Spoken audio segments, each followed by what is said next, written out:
तेन विघ्नाः प्रणश्यन्ति सिद्ध्यन्ति च मनोरथाः। अस्मद्गुरुसमारम्भां टीकाकृत्पादमध्यमाम् श्रीमदाचार्यपर्यन्तां वन्दे गुरुपरम्परां। वेदव्यासपुराभास विद्याधीशसतां मां निराशं गतक्लेशं कुर्वनाशं हरेनिशम्। लक्ष्मीनारायणं नत्वा पूर्णबोधान् गुरूनपि कुर्मः श्रीकृष्णगीतायाः भाष्यात्मकार्थसङ्ग्रहम्। धर्मक्षेत्रे कुरुक्षेत्रे समवेतायुत्सवः। मामकाः पाण्डवाश्चैव किमकुर्वन् सञ्जय। अशोच्यानन्नशोचस्त्वं प्रज्ञावादांश्च भाषसे। गतासून्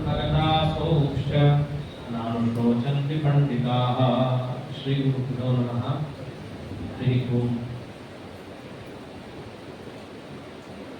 ತತ್ವಪ್ರಧಾನವಾದ ಗ್ರಂಥ ಶ್ರೀಮದ್ ಭಗವದ್ಗೀತಾ. ಯಾವ ಗ್ರಂಥ ತಗೊಂಡ್ರೂ ಕೂಡ ಪ್ರಧಾನವಾಗಿ ತಿಳಿಬೇಕಾದದ್ದು ತತ್ವವೇ ಆಗಿದ್ದರೂ ಆ ತತ್ವವನ್ನ ತಿಳಿಸುವಾಗ ಮನಸ್ಸಿಗೆ ಆಹ್ಲಾದಕರವಾಗೋ ಹಾಗೆ ಒಂದು ಕಥೆನೋ ಒಳ್ಳೆಯ ದೃಷ್ಟಾಂತನೋ ನೀತಿನೋ ಅಲ್ಲಿಟ್ಟು ಹೇಳುವಂತಹದ್ದು ಈ ಭಾಗವತಾದಿ ಗ್ರಂಥಗಳಲ್ಲಿ ನಾವು ಕಾಣ್ತೇವೆ. ಆದರೆ ಭಗವದ್ಗೀತಾ ಅದು ಕೇವಲ ತತ್ವ. ಅದನ್ನು ಅರ್ಥ ಮಾಡಿಸಕ್ಕೆ ನಾವು ಬೇರೆ ಕಡೆಯಿಂದ ಕಥೆಗಳನ್ನ ತಂದು ಹೀಗೆ ಅಂತ ಹೇಳಬೇಕೇ ಹೊರತು ಇಲ್ಲಿ ಯಾವ ಕಥೆನೂ ದೇವರು ಹೇಳಿಲ್ಲ. ಇಲ್ಲ, ಅವನೇ ಕಥೆ ಅವನು ಹೇಳ್ತಾ ಹೊರಟಿದ್ದಾನೆ ಅಷ್ಟೇ. ಇಲ್ಲಿ ಏನಿದ್ರು ಮಧ್ಯದಲ್ಲಿ ಆಗೊಮ್ಮೆ ಈಗೊಮ್ಮೆ ಬಹಳ ಜಟಿಲ ಅಂತಂದಾಗ ಒಂದೆರಡು ದೃಷ್ಟಾಂತ ಕೊಡ್ತಾನೆ ಹೊರತು ಮಿಕ್ಕಿದ್ ಯಾವುದಕ್ಕೂ ಇಲ್ಲಿ ಅವಕಾಶ ಇಲ್ಲ. ಹಾಗಾಗಿ ಇದು ಬೋರಿಂಗ್ ಆಗಿದೆ. ಮತ್ತೊಂದು, ಈ ಭಗವದ್ಗೀತಾದ ವೈಶಿಷ್ಟ್ಯ ಕೇಳಕ್ ಚೆನ್ನಾಗಿರುತ್ತೆ. ಏನಂತ, ಉಪನಿಷತ್ತಿನ ಸಾರ. ಸಾಮಾನ್ಯವಾಗಿ ಹಾಲಿನಲ್ಲಿ ಮೇಲ್ಗಡೆ ಕೆನೆ ಬಂದು ನಿಂತಿರುತ್ತೆ. ಪದರ ಬರೀ ಕೆನೆ ಅಥವಾ ನಾವೇ ಕ್ರೀಮ್ ಅಂತ ಕರಿತೀವಿ, ಅದಷ್ಟನ್ನೇ ಜಾಸ್ತಿ ತಿಂದು ಜೀರ್ಣ ಮಾಡ್ಕೊಳಕ್ ಆಗುತ್ತಾ? ಯದ್ಯಪಿ ಸಾರ ಹೌದು, ಅದಷ್ಟನ್ನೇ ಚೆನ್ನಾಗಿ ತಿಂದು ಜೀರ್ಣ ಮಾಡಿಕೊಂಡು ಅವನು ಸೈ ಅನ್ಸ್ಕೋಬಹುದು ಅಂದ್ರೆ ಒಳಗಡೆಯಿಂದ ಗಟ್ಟಿ ಇರಬೇಕು. ಯಾವುದು ಗಟ್ಟಿ ಇದ್ರೆ ಅವಾಗ ಅವನು ತಿನ್ಲಿ ಅಂತ ಜಗತ್ತಂತಾರೆ. ಇಲ್ಲಿದ್ರೆ ಅವ್ರಿಗೆ ಏನೋ ಒಂದು ಅರ್ಧ ಲೋಟ ಕುಡಿದೆ, ಹಾಲು ಕುಡಿ, ಅದು ಇದಲ್ಲ. ಭಗವದ್ಗೀತಾ ಹಾಗಿದೆ. ಕೆನೆ ಪದರ ಸಾರ ಭಾಗ ಇದು. ಇದನ್ನ ಒಂದು ಮೇಲೆ ಅಷ್ಟು ಕೇಳ್ತೀನಿ, ತಗೊಳ್ತೀನಿ, ಜೀರ್ಣ ಮಾಡ್ಕೋತೀನಿ, ಅದು ಆಗಲ್ಲ. ಸಾಕು ಸಾಕು ಅಂತ ನಾವೇ ಅಂದ್ಬಿಡ್ತೀವಿ ಒಂದೊಂದ್ಸರ್ತಿ. ಅಷ್ಟು ಕೇವಲ ತತ್ವಗಳನ್ನೇ ಭಗವಂತ ಜಗತ್ತಿನ ಹಿತಕ್ಕೋಸ್ಕರ ಕೊಟ್ಟಿದ್ದಾನೆ. ಆಹಾರವು ಹಿತನೇ, ಅವನಿಗೆ ಎಷ್ಟು ಹಿಡಿಸುತ್ತೋ ಅವನಷ್ಟು ತಗೋಬೇಕು. ಎಲ್ಲ ತಗೊಳ್ತೀನಿ ಅಂತ ಹೋದ್ರೆ ಅಜೀರ್ಣ ಆಗುತ್ತೆ. ಹಾಗೆ ಈ 13ನೇ ಅಧ್ಯಾಯದಲ್ಲಂತೂ ಏನು 1ರಿಂದ 12ನೇ ಅಧ್ಯಾಯದ ತನಕ ಭಗವಂತ ಹೇಳಿದ್ದಾನೆ. ಭಗವದ್ಗೀತನೇ ಸಾರ. ಅದರಲ್ಲಿ 1ರಿಂದ 12 ತನಕ ಬಂದಿರೋದರ ಸಾರವನ್ನು 13ರಲ್ಲಿ ಹೇಳ್ತಾ ಇದ್ದಾರೆ. ಏಕೆ ಭಗವತ್ಪಾದವು ಕೂಡ ಸರ್ವಾರ್ಥ ಸಂಕ್ಷೇಪೋ ಎಂಬಂತ ಕರೆದಿದೆ. ಹಿಂದೆ ಹೇಳಿದ 12 ಅಧ್ಯಾಯವನ್ನ ಸಂಗ್ರಹಿಸಿ ಅದರ ಸಾರವನ್ನು ತೆಕ್ಕೊಟ್ಟಂತಹ ಅಧ್ಯಾಯ. ಯಾಕೆ ಹೇಳಿದ್ದು? ಅದರ ಜಟಿಲತೆ ಎಷ್ಟಿರುತ್ತೆ. ಬಹಳಷ್ಟು ವಾದ ವಿವಾದ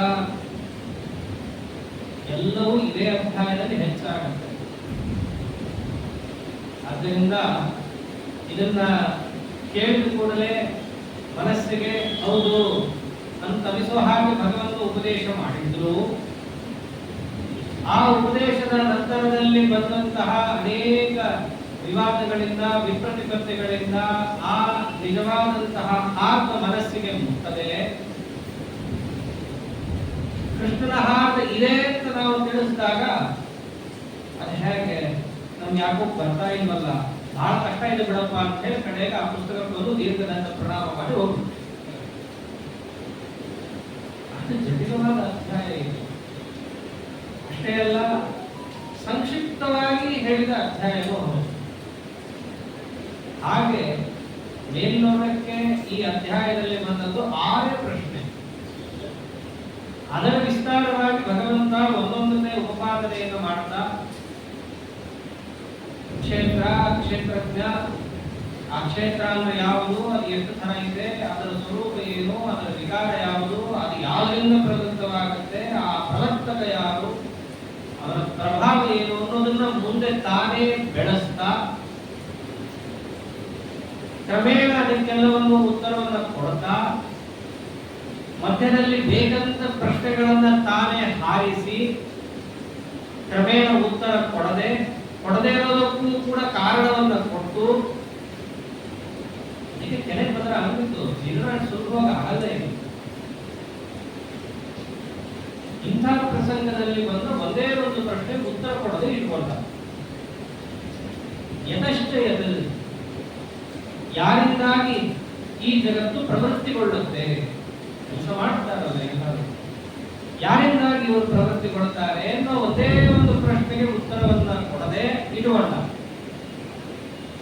ಅದಕ್ಕೆ ಪೂರಕವಾದ ಅಂಶಗಳನ್ನೆಲ್ಲ ಹೇಳ್ದ. ಪ್ರವೃತ್ತಿಗೆ ಒಳಪಡುವ ಪದಾರ್ಥಗಳು ಯಾವುವು ಅನ್ನೋದನ್ನೆಲ್ಲ ತಿಳಿಸಿ, ಅದು ಜೀವ, ಜಡ ಅಂತ ನಾವೇನು ಕರಿತೀವಿ, ಆ ಜಡ ತತ್ವಗಳಲ್ಲಿ ಎಷ್ಟು ವಿಭಾಗ ಇದೆ, ಅವ್ಯಕ್ತ ತತ್ವ ಪ್ರಕೃತಿಯಿಂದ ಹಿಡ್ಕೊಂಡು ಪ್ರತಿಯೊಂದು ಕೂಡ ಪರಮಾತ್ಮನ ಪ್ರೇರಣೆಗೆ ಒಳಪಟ್ಟಿದ್ದು ಅನ್ನೋದನ್ನು ತಿಳಿಸಿ, ಬರೀ ಜಡ ಅಷ್ಟೇ ಅಲ್ಲ, ಜೀವನೂ ಕೂಡ ಅವರಿಂದಲೇ ಪ್ರೇರಣೆಗೆ ಒಳಪಟ್ಟಿದೆ ಅನ್ನೋದನ್ನು ತಿಳಿಸಿದ ಮೇಲೆ ಯಾತಕ್ಕಾಗಿ ಭಗವಂತನಿಂದ ಅದು ಪ್ರೇರಣೆಗೊಳ್ತಾ ಇದೆ ಅಂತ, ಯಾವ ಗುಣಧರ್ಮ ಭಗವಂತನಲ್ಲಿರೋದರಿಂದಾಗಿ ಭಗವಂತ ಈ ಜಗತ್ತಿಗೆ ಪ್ರೇರಕ ಅಂತ ಕರೆಸ್ಕೊಂಡಿದ್ದಾನೆ. ಇದರ ಕ್ವಾಲಿಟಿ ಇರಬೇಕಲ್ಲ. ಈ ವ್ಯಕ್ತಿ 25 kg ಅಕ್ಕಿ ಮೂಟೆಯನ್ನು ಎತ್ತಬಲ್ಲ, ಯಾರು ಎತ್ತಾನೆ, ಇವನು ಎತ್ತಾನೆ, ಅದೆಂಗೆ ನೀ ಹೇಳ್ತೀಯ, ಎತ್ತೋದಕ್ಕೆ ಬೇಕಾಗಿರೋ ಸಾಮರ್ಥ್ಯ ಇವರಲ್ಲಿದೆಯಾ, ಇದೆ ನೋಡು 6 ಅಡಿ ಎತ್ತರ ಇದ್ದಾನೆ, ಕಟ್ಟಿಕೊಟ್ಟಿದ್ದಾನೆ, ಇವೆಲ್ಲ ಹೇಳ್ತೀವಲ್ಲ. ಯಾಕೆ ಹೇಳ್ತೀವಿ? ಎತ್ತುವುದಕ್ಕೆ ಬೇಕಾದಂತಹ ಸಾಮರ್ಥ್ಯ ಅವರಲ್ಲಿ ಇದೆ ಅಂತ ತೋರ್ಸಕ್ಕೆ ಹೇಳ್ತೀವಿ. ಹಾಗೆ ಪ್ರೇರಕ ಭಗವಂತ, ಅವನ ಪ್ರಭಾವ ಹೇಳಿದ್ದಾಯಿತು. ಇವನಲ್ಲಿ ಪ್ರೇರಣೆ ಮಾಡುವ ತಾಕತ್ತಿದೆ ಅನ್ನೋದನ್ನ ತಿಳಿಸೋದಕ್ಕೇನು ದೇವರು ಹೇಳಿದ್ದಾನೆ. ಈ ಪ್ರಶ್ನೆಗೆ ಮೊದಲೆಲ್ಲ ದೇವರು ಉತ್ತರ ಕೊಡಲಿಲ್ಲ, ಈಗ ಕಡೆಗೆ ಕೊಟ್ಟ. ಏನಂತ? ಉಪದ್ರಷ್ಟಾನುಮಂತಾಚ ಭರ್ತಾ ಭೋಕ್ತಾ ಮಹೇಶ್ವರಃ ಪರಮಾತ್ಮೇತಿ ಚಾಪ್ಯುಕ್ತೋ ದೇಹೇಸ್ಮಿನ್ ಪುರುಷಃ ಪರಃ. 5 ಕಾರಣಗಳನ್ನು ಕೊಟ್ಟು ಪರಮಾತ್ಮನಿಗೆ ಪ್ರೇರಣೆ ಮಾಡುವ ಸಾಮರ್ಥ್ಯ ಇದೆ ಅನ್ನೋದನ್ನು ಸಮರ್ಥನೆ ಮಾಡ್ತಾ ಇದ್ದಾರೆ. ಹನುಮಂತ ಅಂತ, ಹನುಮಂತ ಕನ್ನಡದ ಹನುಮಂತ ಅಲ್ಲ, ನಮ್ಮಲ್ಲಿ ಹಕಾರಕ್ಕೂ ಅಕಾರಕ್ಕೂ ವ್ಯತ್ಯಾಸ ಗೊತ್ತಿಲ್ಲದೆ ಹನುಮಂತ ಹನುಮಂತ ಹನುಮಂತ ಅಲ್ಲ. ಅನುಮತಿ ಅಂತ ಕರೀತಾರಲ್ಲ, ಅನುಮತಿಯನ್ನ ನೀಡುವಾತ ಅನ್ನೋ ಅರ್ಥದಲ್ಲಿ ಹನುಮಂತ ಅಂತ ಕರೀತಾರೆ. ಅನುಮತಿ ಅಂದ್ರೆ ಏನು? ನಮಗೆ ಅನುಮತಿ ಸಿಕ್ಕಿತು ಅಂತಾರೆ. ಅಂದ್ರೆ ಅವನ ಇಚ್ಛೆ ಏನು ಎಂಬತಕ್ಕ ಜ್ಞಾನ ನನಗೆ ಒದಗಿತು ಅಂತ. ಅನುಮತಿ ಶಬ್ದ ಅದೇ ಅರ್ಥ. ಲೋಕದಲ್ಲೂ ಅದೇ ಅಭಿಪ್ರಾಯದಲ್ಲಿ ಆ ಶಬ್ದ ಇರೋದು. ಇಂತಹ ಅನುಮತಿಯನ್ನ ಕೊಡುವ ಅವನಿಗೆ ಏನಂತ ಕರೀತಾರೆ? ಹನುಮಂತ ಅಂತ ಸಂಸ್ಕೃತದಲ್ಲಿ ಕರೀತಾರೆ. ಅನುಮತಿ ಯಾಕೆ ಕೊಡ್ತಾರೆ? ನಮ್ಗೆ ಒಂದು ಕೆಲಸ ಮಾಡಲಿ ಅಂತ ಕೊಡ್ತಾರೆ. ಅರ್ಥಾತ್ ಪ್ರೇರಣೆಯನ್ನ ಮಾಡುವಾಗ ಭಗವಂತನ ಇಚ್ಛೆ ಇದು ಅಂತ ಅವನಿಗೆ ತಿಳಿಸಿ ಅವರನ್ನ ಪ್ರೇರಿಸುವಾಗ, ಅವನ ಇಚ್ಛೆ ಯಾರ ತಿಳ್ಕೊತಾರೆ? ಮಹಾಲಕ್ಷ್ಮಿ ದೇವಿ ತಿಳ್ಕೊತಾರೆ. ಮುಖ್ಯ ಪ್ರಾಣದೇವರೇ ಮುಂತಾದ ದೇವತೆಗಳು ಅವರವರ ಯೋಗ್ಯತಾನುಸಾರವಾಗಿ ತಿಳ್ಕೊತಾರೆ. ಮಿಕ್ಕವರು ಆ ಯೋಗ್ಯತೆಯನ್ನ ಪಡ್ಕೊಂಡು ತಿಳ್ಕೊತಾರೆ. ಅರ್ಥಾತ್ ಅವರೆಲ್ಲರನ್ನೂ ಪ್ರೇರಣೆಯನ್ನು ಮಾಡ್ತಾನೆ ಈತ ಹನುಮಂತ. ಅವರೆಲ್ಲರನ್ನೂ ಕೂಡ ಪ್ರೇರಿಸುವಾಗ ಈತ. ಯಾಕೆ ಇವನು ಪ್ರೇರಿಸ್ತಾನೆ? ಸಾಮಾನ್ಯವಾಗಿ ಲೋಕದಲ್ಲಿ ಮಕ್ಕಳನ್ನ ಒಂದು ಕೆಲಸಕ್ಕೆ ಹಚ್ಚಬೇಕಂದ್ರೆ ಅವ್ರ ಅಪ್ಪ ಅಮ್ಮ ಬರ್ಬೇಕು ಹೇಳಕ್ಕೆ, ಹೇಳು, ಮಾಡು, ಓದು ಬೇಡ, ಆಟ ಆಡು, ಯಾರಾದ್ರೂ ಬೇಕಲ್ಲ ಪ್ರೇರಣೆ ಮಾಡಲಿಕ್ಕೆ. ಯಾರು ಪ್ರೇರಣೆ ಮಾಡಿ? ದೊಡ್ಡವರು ಪ್ರೇರಣೆ ಮಾಡ್ತಾರೆ. ಇವನು ದೊಡ್ಡವನ, ಬರೀ ದೊಡ್ಡವನಾಗಿದ್ರೆ ಸಾಲದು, ಅವನು ಏನು ಮಾಡ್ತಾ ಇದ್ದಾನೆ ಅನ್ನೋದನ್ನ ನೋಡ್ತಾ ಅವನ ಮೇಲೆ ಒಂದು ಕಣ್ಣಿಟ್ಟು ಪ್ರೇರಣೆ ಮಾಡ್ತಾರೆ ಅಪ್ಪ ಅಮ್ಮ. ಎಲ್ಲೋ ಇರ್ತಾನೆ, ಇವನು ಏನ್ ಹೇಳ್ತಾನೋ, ಇವನನ್ನ ಮಾಡ್ತಾನೋ ಇಲ್ವೋ ಯಾರಿಗೂ ಗೊತ್ತಾಗಲ್ಲ. ಅವ್ರು ಸುಮ್ಮನೆ ಹೇಳ್ದಂತ ಆಗುತ್ತೆ ಹೊರತು ಪ್ರೇರಿಸಿದ ಅನ್ನೋದು ಆಗಲ್ಲ. ಅವನನ್ನ ನೋಡುತ್ತಾ ಅವನ ಸಾಮರ್ಥ್ಯವನ್ನ ತಿಳ್ಕೊಳ್ತಾ ಅವನಿಗಿಂತ ದೊಡ್ಡವನಾಗಿ ಏನಾದ್ರೂ ಹೇಳಿದ್ರೆ ಅದು ಪ್ರೇರಣೆ ಮಾಡಿದಾಗ ಆಗುತ್ತೆ. ಇವನು ಹೇಗಿದ್ದಾನೆ? ಉಪದ್ರಷ್ಟ ಅಂತಂದ್ರೆ ಉಪದ್ರಷ್ಟ, ಎಲ್ಲರಿಗಿಂತ ಮೇಲೆ ಉಪರಿ. ನಮಗೆ ಪ್ರೇರಕರು ನಮ್ಮ ಅಪ್ಪ ಅಮ್ಮ ಅಂತ ಇಟ್ಕೊಂಡ್ರೆ ಅವರಿಗೆ ಪ್ರೇರಕರು ಅವ್ರ ಹಿಂದಿನವರು ಹೋಗಿ ಕಡೆಗೆ ಮನಸ್ಸು ಮುಂತಾದವುಗಳಿಗೆ ಬರುತ್ತೆ, ತತ್ವಾಭಿಮಾನ ದೇವತೆಗಳಿಗೆ ಬರುತ್ತದೆ. ಅಷ್ಟಕ್ಕೇನಿಲ್ಲಲ್ಲ, ಅವರಿಗೂ ಮೇಲೆ ಮೇಲೆ ಅಂತ ಹೋಗ್ತಾ ಇದ್ರೆ ಬ್ರಹ್ಮದೇವರಿಗೆ ಬರುತ್ತೆ ಮಹತ್ತತ್ವಾಭಿಮಾನಗಳು. ಪ್ರಾಣ ಅದಕ್ಕೂ ಮಿಗಿಲಾದ ಸೂಕ್ಷ್ಮ ಹೆಸರೇ ಅವ್ಯಕ್ತ. ಆ ತತ್ವಾಭಿಮಾನಿಯಾದ ಮಹಾಲಕ್ಷ್ಮೀ ದೇವಿ ಬರ್ತಾರೆ. ಅವನಿಗೂ ಉಪ ಮೇಲಿದ್ದವನು. ಬರೀ ಒಬ್ಬರಿಬ್ಬರನ್ನ ನೋಡಿ ಅವನ ಕೈಲಿ ಆಗುತ್ತೋ ಇಲ್ವೋ ಅಂತ ತಿಳ್ಕೊಂಡು ಅವರೇ ಪ್ರೇರಣೆ ಮಾಡೋನಲ್ಲ. ಉಪದ್ರಷ್ಟ, ಎಲ್ಲರ ಮೇಲೆ ನಿಂತು ನೋಡಿ ಈತ ಪ್ರೇರಣೆ ಮಾಡುವಾಗ ಬರೀ ನಿಲ್ಲೋನಷ್ಟೇ ಅಲ್ಲ, ದ್ರಷ್ಟ ನೋಡ್ತಾನೆ ಈತ. ಮಧುರಾಜ ಸ್ವಾಮಿಗಳವರು ತಿರುಪತಿ ತಿಮ್ಮಪ್ಪನ ವರ್ಣನೆ ಮಾಡಬೇಕಾದ್ರೆ ಇದೇ ಮಾತಂತಾರೆ, ಇವನು ಯಾಕ್ತ ಬೆಟ್ಟದ ಮೇಲೆ ಹೋಗಿ ಯಾಕೆ ನಿಂತ ಅನ್ನೋ ಪ್ರಶ್ನೆ ಅವರೇ ಹಾಕೊಂಡು ಅಂತಾರೆ. ದೃಷ್ಟ ಶಿಶಿ ಶ್ರೀಯ ದಯೆಯ ಪಾಲಿಸುವ ಅಂತಾರೆ. ನನ್ನ ಭಕ್ತರು ಎಲ್ಲೆಲ್ಲಿದ್ದಾರೆ ಅಂತ ಹೇಳಿ ನೋಡ್ಬೇಕು ಅಂತ ಮೇಲೆ ನಿಂತ್ಕೊಂಡಂತ ದೇವರು. ಉಪದ್ರಷ್ಟ, ಮೇಲೆ ನಿಂತ್ಕೊಂಡು ಪರಮಾತ್ಮ ನೋಡ್ತಾ ಇದ್ದಾನೆ. ಎಲ್ಲಿದ್ರು ಬರ್ತಾ ಇರ್ತಾನೆ. ನಮ್ಗೆಲ್ಲ ದೇವರ ಪೆಟ್ಟಿಗೆಲ್ಲೂ ಇದ್ದಾನೆ, ಇಲ್ಲ ಅಂತ ಯಾರು ಹೇಳಿ. ಅದರ ಮೇಲೆ, ಬೆಟ್ಟದ ಮೇಲೆ ಬೆಟ್ಟದೊಡೆಯನಾಗಿ ನಿಲ್ಲಿಕ್ಕೆ ಕಾರಣ ಅಂತ ರಾಜರು ಹೇಳಿದ್ದು ಎಲ್ಲರನ್ನ ನೋಡ್ಲಿಕ್ಕೆ, ಅಥವಾ ನಾನು ನೋಡ್ತಾನೆ ಇದ್ದೀನಿ ಅಂತ ಜಗತ್ತಿಗೆ ತೋರಿಸಕ್ಕೆ ನೀ ಮೇಲೆ ನಿಂತೀನಿ. ಎಲ್ಲಿದ್ರು ಎಲ್ಲರೂ ನೋಡ್ತಾನೆ, ಆದ್ರೆ ಜಗತ್ತಿಗೆ ಅರ್ಥ ಆಗ್ಬೇಕಲ್ಲ. ಅದಕ್ಕೆ ಮೇಲೆ ನಿಂತು ತೋರಿಸಿ, ನೋಡು ನಾನೆಲ್ಲರೂ ನೋಡ್ತಾ ಇದ್ದೀನಿ. ಅದು ನಾನು ಮೇಲೆ ನಿಂತು ನೋಡ್ತಾ ಇದ್ದೀನಿ. ಯಾರ ಮೇಲೆ? ಬರೀ ಬೆಟ್ಟದ ಮೇಲಲ್ಲ, ಎಲ್ಲಾ ದೇವತೆಗಳ ಮೇಲೆ ನಿಂತು ನಾನು ನೋಡ್ತಾ ಇದ್ದೀನಿ. ಸರ್ವೋತ್ತಮ ನಾನು. ಅಥವಾ ಉಪದ್ರಷ್ಟ, ಹತ್ತಿರದಲ್ಲಿ ಇದ್ದು ನೋಡಿ ನಿಮಗೆ ಪ್ರೇರಣೆ ಮಾಡ್ತಾ ಇದ್ದೀನಿ. ಭಗವಂತನ ಸಾಮರ್ಥ್ಯ ಅದು. ಹತ್ತಿರದಲ್ಲೇ ಇದ್ದು, ಎಷ್ಟತ್ರ? ಒಳಗೆ. ಅದಕ್ಕೆ ಮುಂದೆ ಅಂದ್ರು ದೇಹೇಸ್ಮಿನ್ ಪುರುಷ ಪರಃ. ನಮ್ಮ ಒಳಗೆ, ನಮ್ಮ ದೇಹದಲ್ಲಿ, ಅದರಲ್ಲೂ ಸೂಕ್ಷ್ಮವಾದ ಜೀವನ ಒಳಗೂ ಕೂಡ ನಾನಿದ್ದು. ಉಪದ್ರಷ್ಟ, ಅವನ ಒಳಗೆ ಇದ್ದು, ಅವನ ಹತ್ತಿರದಲ್ಲಿದ್ದು, ಅವನ ಸಾಮರ್ಥ್ಯ ಏನು ಅಂತ ನಾನು ತಿಳಿದು ಅವನಿಗೂ ಚೂರು ಮಧ್ಯದಲ್ಲಿ ಅರ್ಥ ಮಾಡಿಸಿ, ಅದರ ಹಿಂದೆ ಏನೇನು ಕರ್ಮಗಳಿದ್ದಾವೋ ಅದಕ್ಕೆ ತಕ್ಕಂತೆ ಅದನ್ನ ನೋಡಿ ಇವನಿಗೆ ಹನುಮಂತ, ಇವನು ಮಾಡೋ ಕೆಲಸಕ್ಕೆ ನಾನು ಅನುಮತಿಯನ್ನು ಕೊಡ್ತೀನಿ. ಇವನು ಅನ್ಕೊಂಡಿದ್ದೆಲ್ಲ ಮಾಡಕ್ ಆಗಲ್ಲ. ಅವನು ಹಿಂದಿದ್ದ ಏನು ಕರ್ಮಗಳಿದೆಯೋ ಅದೆಲ್ಲವನ್ನ ನಾನು ಗಮನಿಸಿ ಅದಕ್ಕೆ ತಕ್ಕ ಹಾಗೆ ನಾನು ಈತ ಮಾಡಬಹುದು ಅಂತ ಅನುಮತಿಯನ್ನ ಕೊಟ್ಟರೆ ಇವನು ಹಾರಾಡೋದು ತಿರುಗಾಡೋದು ಮಾಡ್ತಾನೆ. ಇಲ್ಲದಿದ್ರೆ ಆಗಲ್ಲ. ಆದ್ದರಿಂದ ಇವನಿಗೆ ಪ್ರೇರಣೆ ಮಾಡುವ ಸಾಮರ್ಥ್ಯ ಇದೆ. ಉಪದ್ರಷ್ಟ, ಸರಿ, ಪ್ರೇರಣೆ ಮಾಡ್ತಾನೆ. ಇಂತಹ ಪ್ರೇರಣೆ ಮಾಡುವ ಭಗವಂತ ಮತ್ತೆ ಯಾವ ಕಾರಣದಿಂದಾಗಿ ಪ್ರೇರಣೆ ಮಾಡ್ತಾನೆ ಅಂತಂದ್ರೆ ಭರ್ತ ಭೋಕ್ತ ಮಹೇಶ್ವರ. ಭರ್ತ ಅಂತಂದ್ರೆ ಭೃಂತಿ ಭರಣೆ, ಆ ಜೀವರಾಶಿಯನ್ನ ನಿತ್ಯದಲ್ಲಿಯೂ ಎತ್ತಿ ಹಿಡಿದವನು. ಆ ಜೀವ ಸ್ವರೂಪವನ್ನ ಚೂರು ಅರ್ಥ ಮಾಡಿಕೊಂಡ್ರೆ ಇವೆಲ್ಲ ಸ್ಪಷ್ಟ ಆಗುತ್ತೆ. ಇವೆಲ್ಲ 1-12 ಬಂದಿರೋದೇ. ಜ್ಞಾನ, ಇಚ್ಛಾ, ಕೃತಿ, ಇವು ಮೂರನ್ನ ಒಂದು ಕಡೆ ಗುಡ್ಡೆ ಹಾಕಿದ್ರೆ ಒಂದು ಜೀವ. ಆ ಮೂರು ಪದಾರ್ಥಗಳು ಚಲ್ಲಾಪಿಲ್ಲಿಯಾಗಿ ಹೋಗದೇ ಇರೋ ಹಾಗೆ ಒಂದೇ ಕಡೆ ಗಟ್ಟಿಯಾಗಿ ಬಂಧಿಸಿ ಹಿಡ್ಕೊಳ್ಳೋದು ಯಾರು? ಭರ್ತ ಇವನೇ. ಇಂಗ್ಲಿಷ್ ಸ್ಕ್ಯಾಟರ್ಡ್ ಅಂತ ಹೇಳಿ, ಚಲ್ಲಾಪಿಲ್ಲಿಯಾಗಿ ಹೋಗುದು ಅಂತ. ಆ ರೀತಿಯಾಗಿ ಜೀವ ಒಡೆದ ಚಲ್ಲಾಪಿಲ್ಲಿ ಆಗಬಾರದು ಅಂತ ಹೇಳಿ ಯಾರು ರಕ್ಷಣೆ ಮಾಡ್ತಾ ಇದ್ದಾನೆ? ಭರ್ತ. ಈತ ಒಳಗಿದ್ದು ರಕ್ಷಣೆ ಮಾಡ್ತಾ ಇದ್ದಾನೆ. ಮತ್ತೆ ಇವನಲ್ಲಿ ಯಾರು ಪ್ರೇರಣೆ ಮಾಡಬೇಕು? ಅವನ್ನೆಲ್ಲ ಜೊಟ್ಟು ಜನವಾರ ಇವನ್ ಕೈಲಿದೆ, ಬೇಕಾದ್ರೆ ಅವನನ್ನು ನಾಶ ಮಾಡಲ್ಲ ಅಷ್ಟೇ. ಏನ್ ಬೇಕಾದ್ರೂ ಮಾಡಬಹುದು. ಜೀವ ನಿತ್ಯ ನಿತ್ಯ ತನ್ನಂತೆ ಎಲ್ಲ ಉಪನ್ಯಾಸ ಮಾಡ್ತಾನೆ, ತನಗೆ ಬೇಕಾದ್ರೆ ಏನ್ ಬೇಕಾದ್ರೂ ಮಾಡ್ತಾನೆ. ಯಾಕೆ? ಭರ್ತ ಅವನು ಎತ್ತಿಡ್ಕೊಂಡು ಹೋಗುದೇ, ಯಾವಾಗ ಬೇಕಾದ್ರೆ ಹೊತ್ತಾಕ್ಬೋದು, ಅದು ಹೊತ್ತು ಹಾಕಲ್ಲ. ಮತ್ತೆ ಭೋಕ್ತ ಅಂತ, ಭೋಕ್ತ ಸಾರ್ವಭೋಕ್ತ, ಜೀವನ ಕೈಯಿಂದ ಎಲ್ಲ ಮಾಡಿಸ್ತಾನೆ. ಮಾಡಿಸಿದ ಮೇಲೆ ಆ ಜೀವ ಎಷ್ಟು ತಿಳ್ಕೋಬೇಕೋ ಅಷ್ಟನ್ನೇ ತಿಳ್ಕೊಳ್ಳೋ ಹಾಗೆ ಪ್ರೇರಣೆಯನ್ನ ಮಾಡಿ, ಹೆಚ್ಚು ತಿಳ್ಕೋಬೇಕು ಅಂದ್ರೂ ಅವನ ಕೈಲಿ ಆಗದೆ, ತಿಳ್ಕೋಬಾರ್ದು ಅಂದ್ಕೊಂಡ್ರು ಅದು ಏನು ಮಾಡಕ್ಕಾಗಲ್ಲ, ಇವನನ್ನು ಬಂದು ಒತ್ತರಿಸೋ ಹಾಗೆ ಮಾಡಿ, ಅದು ಏನಿದೆಯೋ ಅಷ್ಟು ಮಾತ್ರ ಸಾರ್ಭಾಗ ಕಲ್ಕೊಂಡ್ಬಿಡ್ತಾರೆ. ಸಾರ್ವಭೌತ ಇವೆಲ್ಲ ಬ್ರಹ್ಮಸೂತ್ರದಲ್ಲಿ ಬಹಳ ಚೆನ್ನಾಗಿರ್ತಾರೆ. ಉಪಲಬ್ಧಿವದ ನಿಯಮ ಅಂತ. ನಮಗೇನು ಸ್ವಾತಂತ್ರ್ಯ ಇದೆ ಅಂತ ಅನ್ಕೋತೀವಿ. ದೃಷ್ಟಾಂತ ಕೊಡ್ತಾರೆ ವೇದವ್ಯಾಸ ದೇವರು.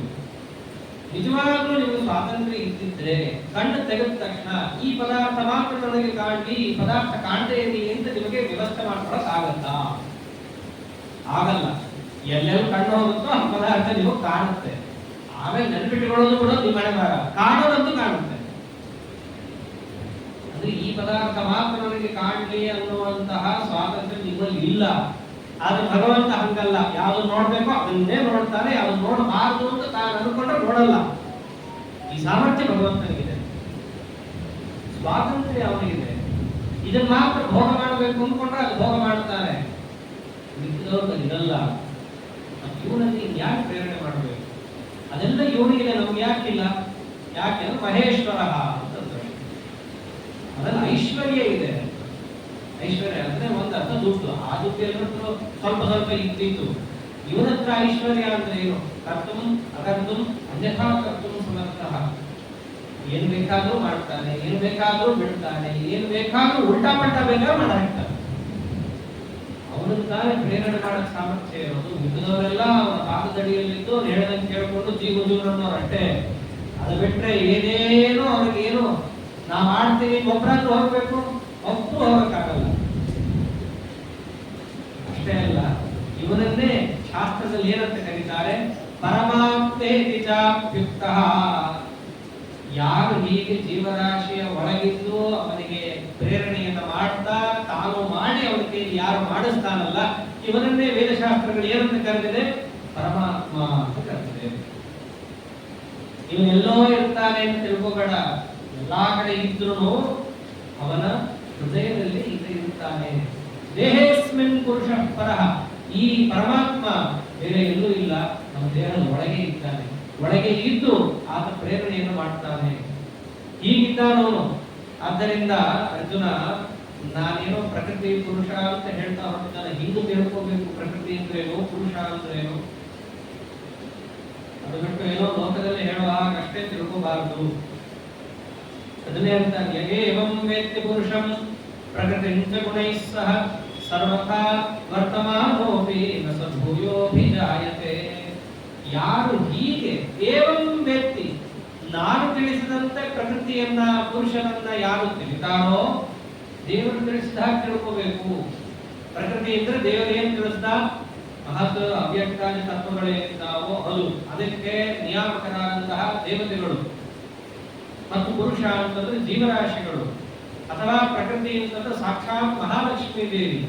ಪುರುಷ ಅಂತಂದ್ರೆ ಪರಮಪುರುಷನಾದ ತಾನು ಮತ್ತು ತನ್ನಿಂದ ನಿಯಮಿತರಾದಂತಹ ಸಮಸ್ತ ಜೀವರಾಶಿಗಳು. ಹೀಗೆ ಆ ಪ್ರಕೃತಿ ಪುರುಷ ಶಬ್ದದ ಅರ್ಥವನ್ನು ತಿಳ್ಕೋಬೇಕು. ಹಿಂಗೆ ಯಾರು ತಿಳ್ಕೋತಾರಲ್ಲ, ಅದು ಹೆಂಗೆ ತಿಳ್ಕೊಳ್ಳೋದು? ಏನೋ ಹಿಂಗೆ ಕೇಳಿದ್ರೆ ಆ ಕಡೆ ಹೆಸರು ಬಿಟ್ಟೆ ಅಂತಲ್ಲ. ಶಾಸ್ತ್ರದಿಂದ ಆತ ತಿಳಿದು ತನ್ನ ಅನುಭವಕ್ಕೆ ತಂದುಕೊಂಡು ಅದರ ಅಪರೋಕ್ಷವನ್ನು ಯಾರು ಪಡೀತಾನೋ ಅವನ ವೈಭವ ಹೇಳ ನಾನು ನನ್ನ ದೇವರು. ಅವನು ಹೇಗಿರ್ತಾನೆ? ಸರ್ವಥಾವರ್ತಮಾನೋಪಿ ನ ಸ ಭೂಯೋಭಿಜಾಯತೆ. ಅವನು ಹೇಗೆ ಇದ್ರೂ ಕೂಡ ಅವರನ್ನ ಉದ್ಧಾರ ಮಾಡ್ತೀನಿ ಅಂತಾನೆ. ಅಪರೋಕ್ಷ ಜ್ಞಾನಿ ಹೇಗೆ ಇದ್ರು ಅಂದ್ರೆ ಏನರ್ಥ? ಸಾಮಾನ್ಯವಾಗಿ ಅವನು ತಪ್ಪೇ ಮಾಡಲ್ಲ. ಅಂತಹ ಭಗವಂತನನ್ನ ಹೃದಯದಲ್ಲಿ ದರ್ಶನ ಮಾಡಿದವನು ತಪ್ಪನ್ನ ಮಾಡಬೇಕು ಅಂತ ಯೋಚನೆಯೂ ಮಾಡಲ್ಲ. ಆದರೂ ಕದಾಚಿತ್ ಅವರನ್ನು ಪ್ರಮಾದದಿಂದಾಗಿ ತಪ್ಪುಗಳಾದಲ್ಲಿ ಅವನನ್ನ ಕ್ಷಮೆ ಕೊಟ್ಟು ಆ ತಪ್ಪನ್ನು ತಪ್ಪು ಅಂತ ಪರಿಗಣಿಸದೆ ಅದರ ಲೇಪ ಅವನಿಗೆ ಆಗದಂತೆ ನೋಡಿಕೊಂಡು ಅವನನ್ನು ನಾವು ಉದ್ಧಾರ ಮಾಡ್ತೀವಿ ಅಂತ.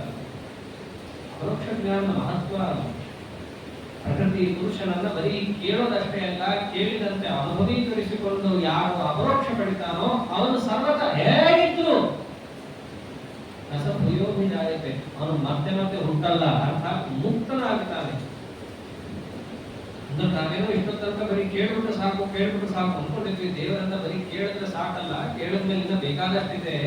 ಆ 1-12 ಹೇಳಿದ್ ಮರೆತು ಬಿಡಬಾರ್ದು ಒಂದಲ್ಲ.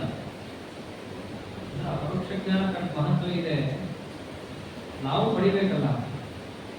ಅಂತಂದ್ರೆ ಎಲ್ಲರೂ ಕೂಡ ಒಂದೇ ರೀತಿಯಲ್ಲಿ ಅಪರೋಕ್ಷವನ್ನ ಪಡೆಯಕ್ಕಾಗಲ್ಲ ಅಂತಂತಾರೆ. ಅರ್ಥಾತ್ ಅಪರೋಕ್ಷವನ್ನ ಪಡಿಬೇಕಾದ ಮಾರ್ಗ ಬೇರೆ ಬೇರೆ ಇದೆ. ಹೇಗಿದೆ? ಧ್ಯಾನೇನ ಆತ್ಮನಿ ಪಶ್ಯಂತಿ ಕೇಚಿದಾತ್ಮಾನಮಾತ್ಮನ ಅನ್ಯೇ ಸಾಂಖ್ಯೇನ ಯೋಗೇನ ಕರ್ಮಯೋಗೇನ ಚಾಪರೇ. ಕೆಲವರಿದ್ದಾರೆ ಅವರಿಗೆಲ್ಲ ಧ್ಯಾನ ಮಾಡಕ್ ಬರ್ತಾ ಇರುತ್ತೆ. ಆದ್ದರಿಂದ ಅವರು ಭಗವಂತನನ್ನ ಹೃದಯದಲ್ಲಿ ಅನಾಯಾಸವಾಗಿ ತಮ್ಮ ಮನಸ್ಸಿನಿಂದ ತಾವೇ ಕಂಡುಕೊಂಡು ಬಿಡ್ತಾರೆ, ಧ್ಯಾನದಿಂದ ಕಂಡುಕೊಂಡು ಬಿಡ್ತಾರೆ. ಕೆಲವರಿಗೆ ಧ್ಯಾನದಲ್ಲಿ ಶಕ್ತಿ ಇರಲ್ಲ. ಹಾಗಾಗಿ ಅವ್ರು ಏನ್ ಮಾಡ್ತಾರೆ? ಅನ್ಯೇ ಸಾಂಖ್ಯೇನ ಯೋಗೇನ, ಸಾಂಖ್ಯ ಯೋಗ ಅನ್ನೋದು ಒಂದು ಉಪಯೋಗ ಬರುತ್ತೆ. ಅರ್ಥ ಸಾಂಖ್ಯ ಯೋಗ ಅಂತಂದ್ರೆ ಪಾಠ ಪ್ರವಚನದಿಂದ ಬಂದ ಜ್ಞಾನ. ಬರೀ ಪಾಠ ಪ್ರವಚನದಿಂದ ನನ್ನನ್ನು ಕಾಣುತ್ತಾರೆ ಅಂದ್ರೆ ಧ್ಯಾನ ಬೇಕಾಗಿಲ್ಲ ಅಂತ ಅರ್ಥ ಅಲ್ಲ. ಆ ಪಾಠ ಪ್ರವಚನದ ಬಲದಿಂದ ಆ ಧ್ಯಾನದ ಶಕ್ತಿಯನ್ನು ಸಂಪಾದಿಸಿಕೊಂಡು ಧ್ಯಾನ ಮಾಡಿ ಅದನ್ನು ಪಡೀತಾರೆ. ಧ್ಯಾನ ಇಲ್ಲದೆ ಪರಮಾತ್ಮ ಸಿಗಲ್ಲ. ಆತ್ಮಾವಾರೇ ದ್ರಷ್ಟವ್ಯ ಶ್ರೋತವ್ಯೋ ಮಂತವ್ಯೋ ನಿಧಿಧ್ಯಾಸಿತವ್ಯ. ನೇರವಾಗಿ ಧ್ಯಾನ ಮಾಡುವ ಸಾಮರ್ಥ್ಯ ಕೆಲವರಿಗೆ ಇರುತ್ತೆ. ಅಷ್ಟು ಸಾಮರ್ಥ್ಯ ಇಲ್ಲದೆ ಇರೋರು ಆ ಸಾಮರ್ಥ್ಯ ಸಂಪಾದಿಸ್ಕೋಬೇಕು. ಪಾಠ ಪ್ರವಚನದಿಂದಾಗಿ ತತ್ವಜ್ಞಾನವನ್ನ ಪಡೆದು ಆ ತತ್ವಜ್ಞಾನದ ಪ್ರಭಾವದಿಂದ ಜ್ಞಾನವನ್ನು ತಾವು ಮೈಗೂಡಿಸಿಕೊಂಡು ಸಾಮರ್ಥ್ಯವನ್ನು ಸಂಪಾದಿಸಿ ಭಗವಂತನನ್ನು ಕಾಣ್ತಾರೆ. ಅದು ಆಗಲ್ಲ. ನಮ್ಮಲ್ಲೆಲ್ಲ ಹಾಗೆ ಅಲ್ಲ, ಏನ್ ಹೇಳಿದ್ರು ಆಗಲ್ಲ ಅನ್ನೋದು ಬೈ ಡಿಫಾಲ್ಟ್ ಇರ್ತದೆ. ಪಾಠ ಪ್ರವಚನದಿಂದ ಆಗಲ್ಲ, ಏನ್ ಮಾಡಬೇಕು? ಅದಕ್ಕಂದ್ರು ಕರ್ಮಯೋಗೇನ ಚಾಪರೇ ಅಂತಂದ್ರು. ಹೇಗೆ ಧ್ಯಾನದಲ್ಲಿ ಸಾಮರ್ಥ್ಯ ಇಲ್ಲದಿದ್ದರೆ ಆ ಸಾಮರ್ಥ್ಯವನ್ನ ಸಂಪಾದಿಸ್ಕೋ ಅನ್ನೋದಕ್ಕೋಸ್ಕರವಾಗಿ ಸಾಂಖ್ಯ ಯೋಗ ಹೇಳಿದ್ರು, ಅರ್ಥಾತ್ ಪಾಠ ಪ್ರವಚನದ ಮಾರ್ಗವನ್ನು ಹೇಳಿದ್ರು. ಆ ಪಾಠ ಪ್ರವಚನವನ್ನು ನಮಗೆ ಮಾಡಕ್ಕಾಗ್ತಿಲ್ಲ ಅಂತಂದರೆ ಬಿಡಕ್ಕಾಗಲ್ಲ, ಅದನ್ನು ಸಂಪಾದಿಸ್ಕೋ ಅಂತ. ಅದ ಹೇಗೆ ಸಂಪಾದಿಸ್ಕೋಬೇಕು? ಕರ್ಮಯೋಗೇನ ಚಾಪರೆ, ಕರ್ಮಯೋಗವನ್ನು ಮಾಡಬೇಕು. ಕರ್ಮಯೋಗ ಅಂದ್ರೆ ಸ್ವವಿಹಿತವಾದ ವರ್ಣಾಶ್ರಮೋಚಿತವಾದ ಕರ್ಮಾನುಷ್ಠಾನ ಅಂತ ಏನಿದೆ ಅದನ್ನ ಚಾಚೂ ತಪ್ಪದೆ ವಿಷ್ಣು ಪ್ರೇರಣೆಯ ಇದೆಲ್ಲ ಹಿಂದೆ ಹೇಳಾಗಿದೆ. ಇದನ್ನೇ ಮತ್ತೆ ಹೇಳೋಷ್ಟಿಲ್ಲ. ಕರ್ಮಯೋಗ ಅಂತಂದ್ರೆ ಬರೀ ಕೆಲಸ ಅಷ್ಟೇ ಅಲ್ಲ. ಕರ್ಮಯೋಗ ಅಂತಂದ್ರೆ ವಿಷ್ಣು ಪ್ರೀತಿಗೋಸ್ಕರವಾಗಿ ಮಾಡುವಂತಹ ವೈದಿಕವಾದಂತಹ ಸೋಚಿತ ವರ್ಣಾಶ್ರಮೋಚಿತವಾದ ಕರ್ಮಕ್ಕೆ ಕರ್ಮಯೋಗ ಅಂತ ಕರೆಯುವುದು. ಅದನ್ನು ಮಾಡು, ಅದು ಭಗವಂತನಿಗೆ ಮುಟ್ಟುತ್ತೆ. ಅದನ್ನ ಮುಟ್ಟಿದೆ ಅಂತ ನೀವು ಹೆಂಗೆ ಪರಿಗಣಿಸೋದು? ನಾವೇ ಅನ್ಕೊಂಡ್ಬಿಡೋದಲ್ಲ. ಒಂದು ವೇಳೆ ನಿಮಗೆ ಆ ಪಾಠ ಪ್ರವಚನದಲ್ಲಿ ಅದನ್ನ ಕೇಳಬೇಕು, ಆ ತತ್ವಜ್ಞಾನ ಪಡಿಬೇಕು ಅನ್ನೋ ಹಂಬಲ ನಿಮ್ಮಲ್ಲಿ ಮೂಡ್ತಾ ಇದೆ ಅಂದ್ರೆ ಮುಟ್ಟಿದೆ, ದೇವರಿಗೆ ಮುಟ್ಟಿದೆ. ಅದು ಮುಟ್ಟಿದ್ದಕ್ಕೆ ದೇವರಿಗೆಲ್ಲ ದಬ್ಬುತ್ತಾ ಇರೋದು. ಈ ಜನ್ಮದಲ್ಲಿ ನಾವು ಏನು ಮಾಡೇ ಇಲ್ಲ ಅಂದ್ರೂ ನಾ ಯಾಕೆ ಕೇಳ್ತಿದ್ದೀನಿ ಅಂದ್ರೆ ಈ ಜನ್ಮ ಒಂದೇ ಅಲ್ಲ, ಅನಂತ ಜನ್ಮದ ಲೆಕ್ಕ ಇದೆ. ಯಾವತ್ತು ಏನು ಎಲ್ಲಿ ಏನ್ ಮಾಡಿದ್ವು ಗೊತ್ತಿಲ್ಲ. ಅದೇ ತಾನೇ ಮತ್ತೆ ಇವತ್ತು ನಾವು ದುಃಖ ಅನುಭವಿಸೋದಕ್ಕೆ ನನ್ನೇ ಮಾಡಿದ್ದೇ ಆಗ್ಬೇಕಂತಿಲ್ಲ, ಆಗುವುದು ಆಗದೇನೂ ಇರ್ಬೋದು. ಆದ್ದರಿಂದ ಕರ್ಮಯೋಗ ಅನ್ನೋದೇನಿದೆ ಅದರಿಂದಾಗಿ ಆ ಪಾಠ ಪ್ರವಚನದಿಂದ ಸಾಂಖ್ಯಯೋಗ ಅಂತ ಏನು ಸಂಪಾದಿಸಿಕೊಳ್ಳಬಹುದು, ಆ ಸಾಮರ್ಥ್ಯವನ್ನು ನೀವು ಗಳಿಸಿ ಧ್ಯಾನ ಯೋಗವನ್ನ ಸಂಪಾದಿಸಿಕೊಂಡು ತನ್ಮೂಲಕ ಆಮೇಲೆ ನನ್ನನ್ನು ಕಾಣ್ತೀರಾ. ಅಥವಾ ಆಚಾರ್ಯ ಇನ್ನೊಂದು ಅರ್ಥ ಹೇಳ್ತಾರೆ, ಮೇಲ್ನೋಟಕ್ಕೆ ಒಂದು ಅರ್ಥ ಆಯಿತು. ಇನ್ನೊಂದು ಅರ್ಥ, ಜೀವರಾಶಿಗಳಲ್ಲಿ ಅನೇಕ ವೈವಿಧ್ಯ ಇದೆ. ಅದರಲ್ಲಿ ಕೆಲವರು ಹೇಗಿರ್ತಾರೆ, ಧ್ಯಾನದಿಂದಲೇ ಮನಸ್ಸಿನಲ್ಲಿ ಭಗವಂತನನ್ನು ಕಾಣುತ್ತಾರೆ. ಯಾರು? ಋಷಿಗಳು. ಅದನ್ನು ಕೆಲವರು ಮಾತ್ರ ಕಾಣ್ತಾರೆ, ಇನ್ ಕೆಲವರು ಒಳಗೂ ಹೊರಗೂ ಕಾಣ್ತಾರೆ. ಯಾರು? ನಾರದಾದಿಗಳು. ನಾರದರು ಮೊದಲೆಲ್ಲ ನಮ್ಮ ತಂಬೂರಿಯನ್ನ ಮೀಟ್ತಾ ನಾರಾಯಣ ಅಂತ ಕೂಗಿದ್ರೆ ಸಾಕು, ದೇವರು ಒಳಗೆ ಹೊರಗೆ ಎರಡೂ ಕಡೆ ಅವರಿಗೆ ದರ್ಶನವನ್ನ ಕೊಟ್ಟು ಅನುಗ್ರಹವನ್ನು ಮಾಡ್ತಾನೆ. ನಾರದರ ಸ್ಥಾನ ಬಹಳ ದೊಡ್ಡದಿದೆ. ಸಾಕ್ಷಾತ್ ಭಗವತ್ಪಾದರವರ ಹೆಸರನ್ನು ಉಲ್ಲೇಖ ಮಾಡುತ್ತಾರೆ. ದೊಡ್ಡ ವ್ಯಕ್ತಿಗಳು ಮತ್ತೊಬ್ಬರನ್ನ ಏನಾದರೂ ಉಲ್ಲೇಖ ಮಾಡಿದ್ರೆ ಅವರಲ್ಲಿ ಒಂದು ವೈಶಿಷ್ಟ್ಯ ಇದೆ ಅಂತ ಹೇಗೆ ಲೋಕದಲ್ಲೂ ಕೂಡ ನಾವು ತಿಳ್ಕೋತೀವೋ ಅಂತಹ ಜೀವೋತ್ತಮರೇ ನಾರದರು ಮುಂತಾದವರನ್ನು ಉಲ್ಲೇಖ ಮಾಡ್ತಾರೆ. ಅಷ್ಟೇ ಯಾಕೆ, ಸಾಕ್ಷಾತ್ ಭಗವಂತನೇ ಕರ್ಮಯೋಗದ ವಿಚಾರ ಬಂದಾಗ ಜನಕ ಮಹಾರಾಜರನ್ನ ಇದೇ ಭಗವದ್ಗೀತೆಯಲ್ಲಿ ಉಲ್ಲೇಖ ಮಾಡ್ತಾನೆ ಅಂತಂದರೆ ಆ ವ್ಯಕ್ತಿಯಲ್ಲಿ ಎಷ್ಟು ವೈಶಿಷ್ಟ್ಯ ಇದೆ, ಅವರಲ್ಲಿ ಎಷ್ಟು ಜ್ಞಾನ ಭಕ್ತಿ ವೈರಾಗ್ಯಾದಿಗಳಿವೆ ಅನ್ನೋದು ಅಲ್ಲೇ ಊಹೆ ಮಾಡ್ಕೊಬಹುದು ನಾವು. ಆಗ ಆಚಾರ್ಯರು ಧ್ಯಾನದಿಂದ ಕೆಲವರು ಒಳಗೆ ಕಾಣ್ತಾರೆ ಅಂತಂದಾಗ ಕೆಲವರು ಅನ್ನೋದು ಯಾಕೆ ಹೇಳಿದ್ರು ಗೊತ್ತಾ ಅಂತ ಆಚಾರ್ಯರೇ ವಿವರಣೆಯನ್ನು ಕೊಡ್ತಾ, ನಾರದಾದಿ ಋಷಿಗಳಿದ್ದಾರಲ್ಲ ಅವರು ಧ್ಯಾನ ಮಾಡಿದ್ರೆ ಒಳಗಷ್ಟೇ ಅಲ್ಲ ಒಳಗೂ ಹೊರಗೂ ಕಾಣ್ತಾರೆ. ಅದು ನಾರದಾದಿಗಳ ಪ್ರಭಾವ. ಇನ್ನು ಕೆಲವರಿದ್ದಾರೆ ಅವರ ಧ್ಯಾನವೇ ಬೇಕಾಗಿಲ್ಲ, ಸಾಂಖ್ಯೇನ ಯೋಗೇನ ಅಂತ. ಅಲ್ಲಿ ಸಾಂಖ್ಯ ಅಂತಂದ್ರೆ ಭಗವಂತನ ಅನುಗ್ರಹದಿಂದ ತಮಗೆ ಒದಗಿದಂತಹ ಸ್ವಪ್ರತಿಭೆ. ದೇವತೆಗಳಿಗೆ ಧ್ಯಾನ ಮಾಡಲೇಬೇಕಾದ ಹರಕತ್ತಿಲ್ಲ, ಅವರ ತಮ್ಮ ಪ್ರತಿಭಾಗದಿಂದಲೇ ತಾವು ಭಗವಂತನನ್ನು ಕಾಣ್ತಾ ಇರ್ತಾರೆ. ಇದು ದೇವತೆಗಳ ಸಾಮರ್ಥ್ಯ.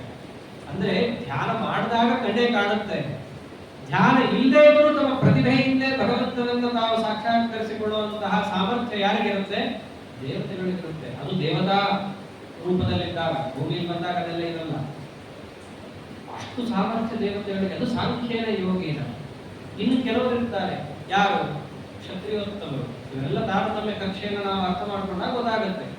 ಆ ಕ್ಷತ್ರಿಯೋತ್ತಮರು, ರಾಜರ್ಷಿಗಳು, ಅವರಿಗೆಲ್ಲ ಭಗವಂತನ ಸಾಕ್ಷಾತ್ಕಾರ ಹೇಗೆ?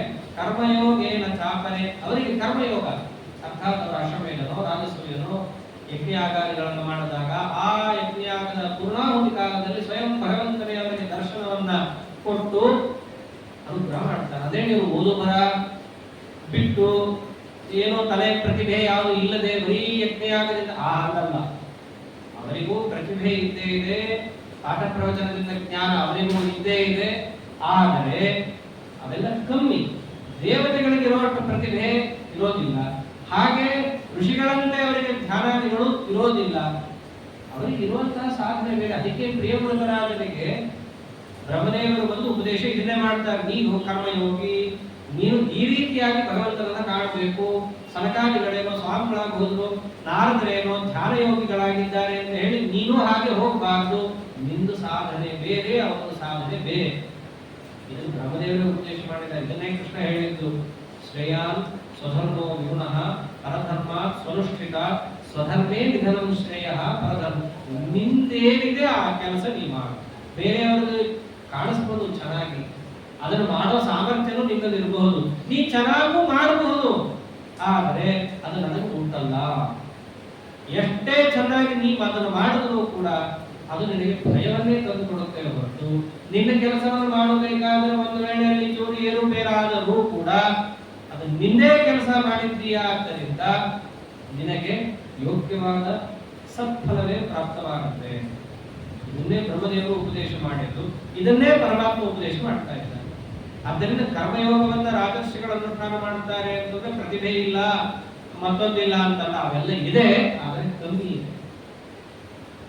ಎಲ್ಲ ನಮಗೆ ಸಂಬಂಧಪಟ್ಟಿದ್ದ ಧ್ಯಾನ, ಕರ್ಮಯೋಗ, ಸಾಂಖ್ಯಯೋಗ, ಯಾವುದು ನಮ್ಗೆ ಹೇಳ್ತಾನೆ ಇಲ್ಲವಲ್ಲ ದೇವರು. ಒಂದು ಪ್ರಶ್ನೆ ಬಂದ್ರೆ ಹೌದು, ಅದು ಯಾವ್ದು ನಮ್ಗೆ ಅಲ್ಲ ಬಿಡ್ರಿ.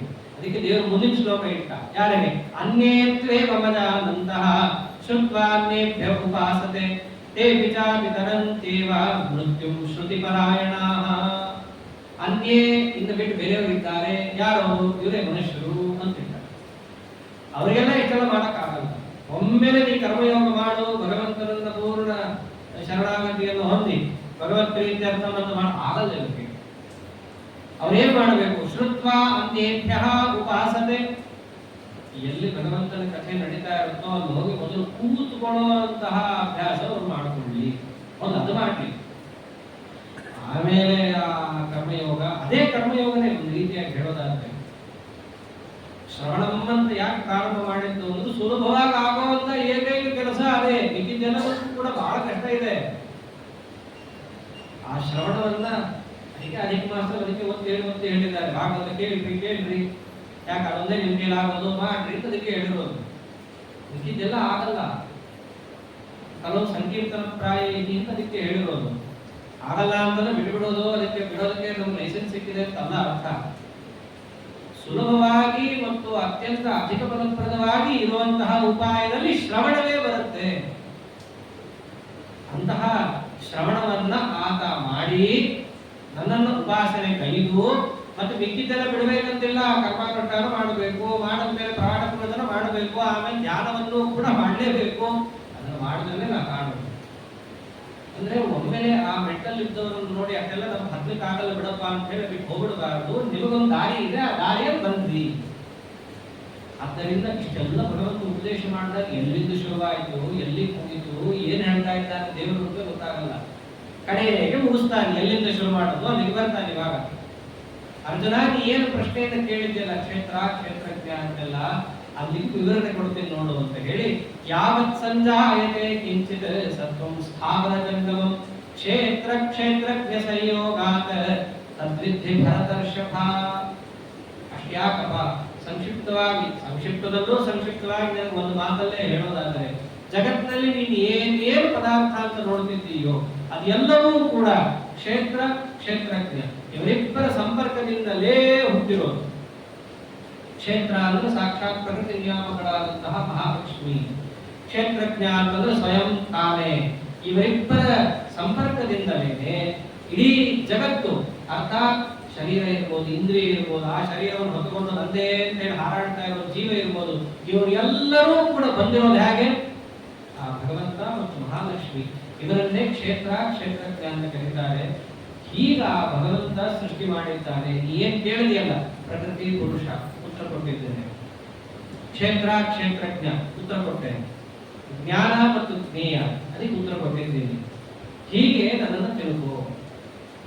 ಹೀಗೆ ನನ್ನ ಉಪನಿಷತ್ತುಗಳು ಕೊಂಡಾಡ್ತಾ ಇದೆ. ಉಪನಿಷತ್ತಿನಲ್ಲಿ ಭಗವಂತನನ್ನ ಕ್ಷೇತ್ರಜ್ಞತ್ವ ವಿಶಿಷ್ಟ ಅಂತ ಕೊಂಡಾಡ್ತಾ ಇದೆ. ಏನ್ ಹಾಗಂದ್ರೆ ಅಂತಾರೆ ನಾನು ಇದಕ್ಕೆ ವಿವರಣೆಯನ್ನು ಕೊಟ್ಟಿದ್ದು. ಅಷ್ಟೇ ಅಲ್ಲ, ಇವತ್ತೇನೋ ಮಧ್ಯದಲ್ಲಿ ಒಂದು ಸಣ್ಣ ಅವಾಂತರ ಪ್ರಶ್ನೆ ಬಂದಾಗ ಹಿಂದೆ ಉತ್ತರ ಕೊಟ್ಟಿದ್ದಾರಕ್ಕೆ ಅದನ್ನ ನೆನಪಿಸಿಕೊಡ್ತಾರೆ ದೇವರು. ಭಗವಂತ ಎಲ್ಲಾ ಕಡೆ ಇದ್ದಾನೆ ಅಂತಾದ್ರೆ ಸ್ಥಳಗಳು ಭಿನ್ನ ಭಿನ್ನ. ಆದ್ದರಿಂದ ಸ್ಥಳಗಳ ವೈವಿಧ್ಯತೆಯಂತೆ ಭಗವಂತನಲ್ಲೂ ಕೂಡ ವೈವಿಧ್ಯತೆ ಬರಬಹುದಾ ಅಂತ ಪ್ರಶ್ನೆ ಬಂದಾಗ 6ನೇ ಅಧ್ಯಾಯದಲ್ಲಿ ಉತ್ತರ ಕೊಟ್ಟಿದ್ದ. ಅದನ್ನೇ ನೆನಪು ಮಾಡಿಕೊಡ್ತಾನೆ ದೇವರಿಗೆ. ಸ್ಥಳಗಳು ಬೇರೆ ಬೇರೆ ಆದ ಮಾತ್ರಕ್ಕೆ ನಾನು ಬೇರೆ ಆಗಲ್ಲ, ನಾನು ಇರೋ ಹಾಗೆ ಇರ್ತೀನಿ. ಸಮಂ ಸರ್ವೇಷು ಭೂತೇಷು ತಿಷ್ಠಂತಂ ಪರಮೇಶ್ವರಂ ವಿನಶ್ಯತ್ಸು ಅವಿನಶ್ಯಂತಂ ಯಃ ಪಶ್ಯತಿ ಸಪಶ್ಯತಿ. ಅಪರೋಕ್ಷ ಜ್ಞಾನ ಬೇಕಾದರೆ ಈ ಸಾಮ್ಯ ಭಾವನಾ ಉಪಾಸನೆ ಅವಶ್ಯಕ.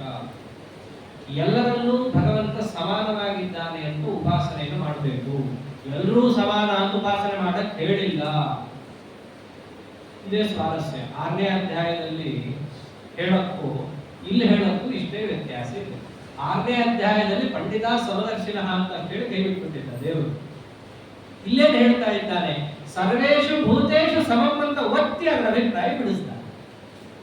ಸಮದರ್ಶಿ ಅಂತಂದ್ರೆ ಎಲ್ಲರನ್ನೂ ಸಮಾನವಾಗಿ ಕಾಣುವಂತ ಹಿಂದೆ ಮೇಲ್ನೋಟಕ್ಕೆ ಹೇಳದಂಗೆ ಕಾಣುತ್ತೆ.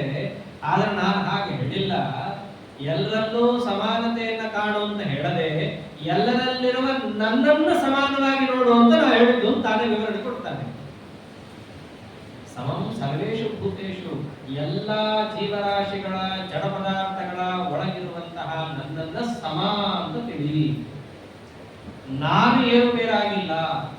ಆ ಪದಾರ್ಥಗಳಲ್ಲಿ ಏರುಪೇರಿರ್ಬೋದು, ಸಣ್ಣದಿರ್ಬೋದು, ದೊಡ್ಡದಿರ್ಬೋದು, ಒಳ್ಳೆಯವನಿರ್ಬೋದು, ಕೆಟ್ಟವನಿರ್ಬೋದು, ಸಾತ್ವಿಕ ತಾಮಸ, ಅಲ್ಲಿ ಏನೇನೋ ವೈವಿಧ್ಯಗಳಿರಬಹುದು. ಆದ್ರೆ ಅವನು ಎಲ್ಲರಲ್ಲೂ ಇರುವಂತಹ ನಾನು ಒಬ್ಬನೇ, ಒಂದೇ ತರ ಇದ್ದೀನಿ. ಒಬ್ಬರಲ್ಲೂ ಇನ್ನೊಬ್ಬರಲ್ಲೂ ಇಲ್ಲ.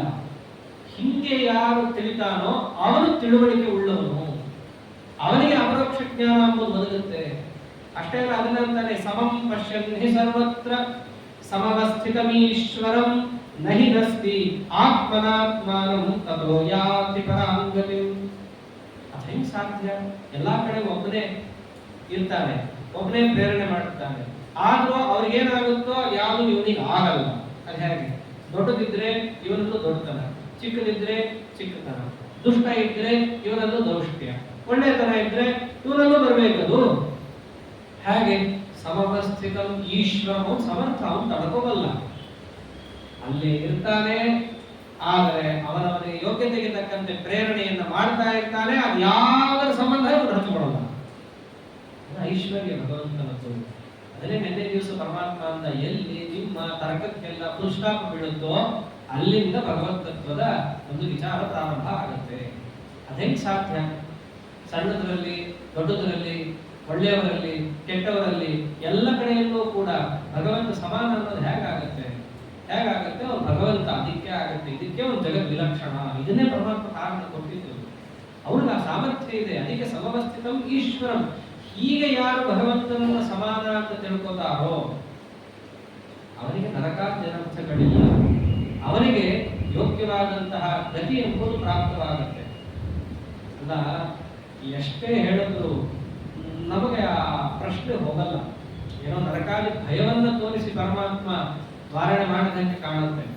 ಆದರೆ ಒಳ್ಳೆಯವರಲ್ಲಿ ಒಂದು ಕೆಲಸ ಮಾಡಿಸೋದು, ಕೆಟ್ಟವರಲ್ಲಿ ಒಂದು ಕೆಲಸ ಮಾಡಿಸೋದು, ಇವೆಲ್ಲ ಮಾಡಿಸಿದಾಗ ಎಲ್ಲರನ್ನೂ ಮಾಡಿಸೋದು ಒಬ್ಬನೇ ಅಂತ ಆದ್ಮೇಲೆ ಆ ಪರಮಾತ್ಮ ಒಬ್ಬರನ್ನೊಂದು ತಾನೇ ಮಾಡಿಸಿ ಪುಣ್ಯ ಪಾಪಗಳನ್ನು ಅವರಿಗೆ ಕಟ್ಟಿ ಇವ್ರು ಮಾತ್ರ ಅವ್ರಿಗೆ ಹೇಗಿರಕ್ಕೆ ಸಾಧ್ಯ? ಒಬ್ಬರಲ್ಲೊಂದು ಮಾಡಿಸಿದ್ದಕ್ಕೆ ವೈಷಮ್ಯ ಇವನಿಗೆ ಬರಲಿಲ್ವಾ ಅಂತ ಪ್ರಶ್ನೆ. ಬರಲ್ಲ ಅಂತ ಕೊಟ್ಟಿದ್ರು ಹಿಂದೆ, ಅದನ್ನು ಬಿಡಿಸಿ ಹೇಳ್ತಾನೆ. ದೇವರಿಗೆ ವೈಷಮ್ಯ ಅದಿಗಳಿಲ್ಲ, ಜೀವಕರ್ತೃತ್ವ ವಿಚಾರವನ್ನು ತಗೊಳ್ತಾನೆ ಪರಮಾತ್ಮ. 2, 3 ಎಲ್ಲ ಈ ಸಲ ತಗೊಂಡಿದ್ದಾನೆ ಈ ವಿಚಾರವನ್ನ. ಸಂಗ್ರಹಾಧ್ಯಾಯ ಆದ್ದರಿಂದ ಸಂಗ್ರಹ ಮಾಡಿಕೊಡ್ತಾನೆ. ನನಗೆ ಯಾವುದೂ ಕೂಡ ಹತ್ತೋದಿಲ್ಲ, ನನಗೆ ವೈಷಮ್ಯಾದಿ ದೋಷಗಳಿಲ್ಲ. ಯಾಕಿಲ್ಲ? ಪ್ರಕೃತ್ಯೈ ಇವಚ ಕರ್ಮಾಣಿ ಕ್ರಿಯಮಾಣಾನಿ ಸರ್ವಶಃ ಯಃ ಪಶ್ಯತಿ ತಥಾತ್ಮಾನಂ ಅಕರ್ತಾರಂ ಸ ಪಶ್ಯತಿ. ಬಹಳ ಚೆನ್ನಾಗಿ ಹೇಳ್ತಾನೆ. ನಾನು ಒಳಗೆ ಇರ್ತೀನಿ, ಎಲ್ರಿಗೂ ಪ್ರೇರಣೆಯನ್ನು ಮಾಡ್ತೀನಿ. ಪ್ರೇರಣೆ ಮಾಡಿದ್ರು ಕೂಡ ವೈಷಮ್ಯಾದಿಗಳು ನನಗಿಲ್ಲ. ಯಾಕಿಲ್ಲ? ನಾನು ಕೆಲಸವನ್ನ ನಾನೇ ಮಾಡಿದ್ರೆ ಅದು ಬರ್ತಾ ಇತ್ತು ವೈಷಮ್ಯ. ಒಬ್ಬರಲ್ಲೊಂದು ಮಾಡಿಸ್ದೆ, ಇನ್ನೊಬ್ಬರಲ್ಲೊಂದು ಮಾಡಿಸ್ದೆ.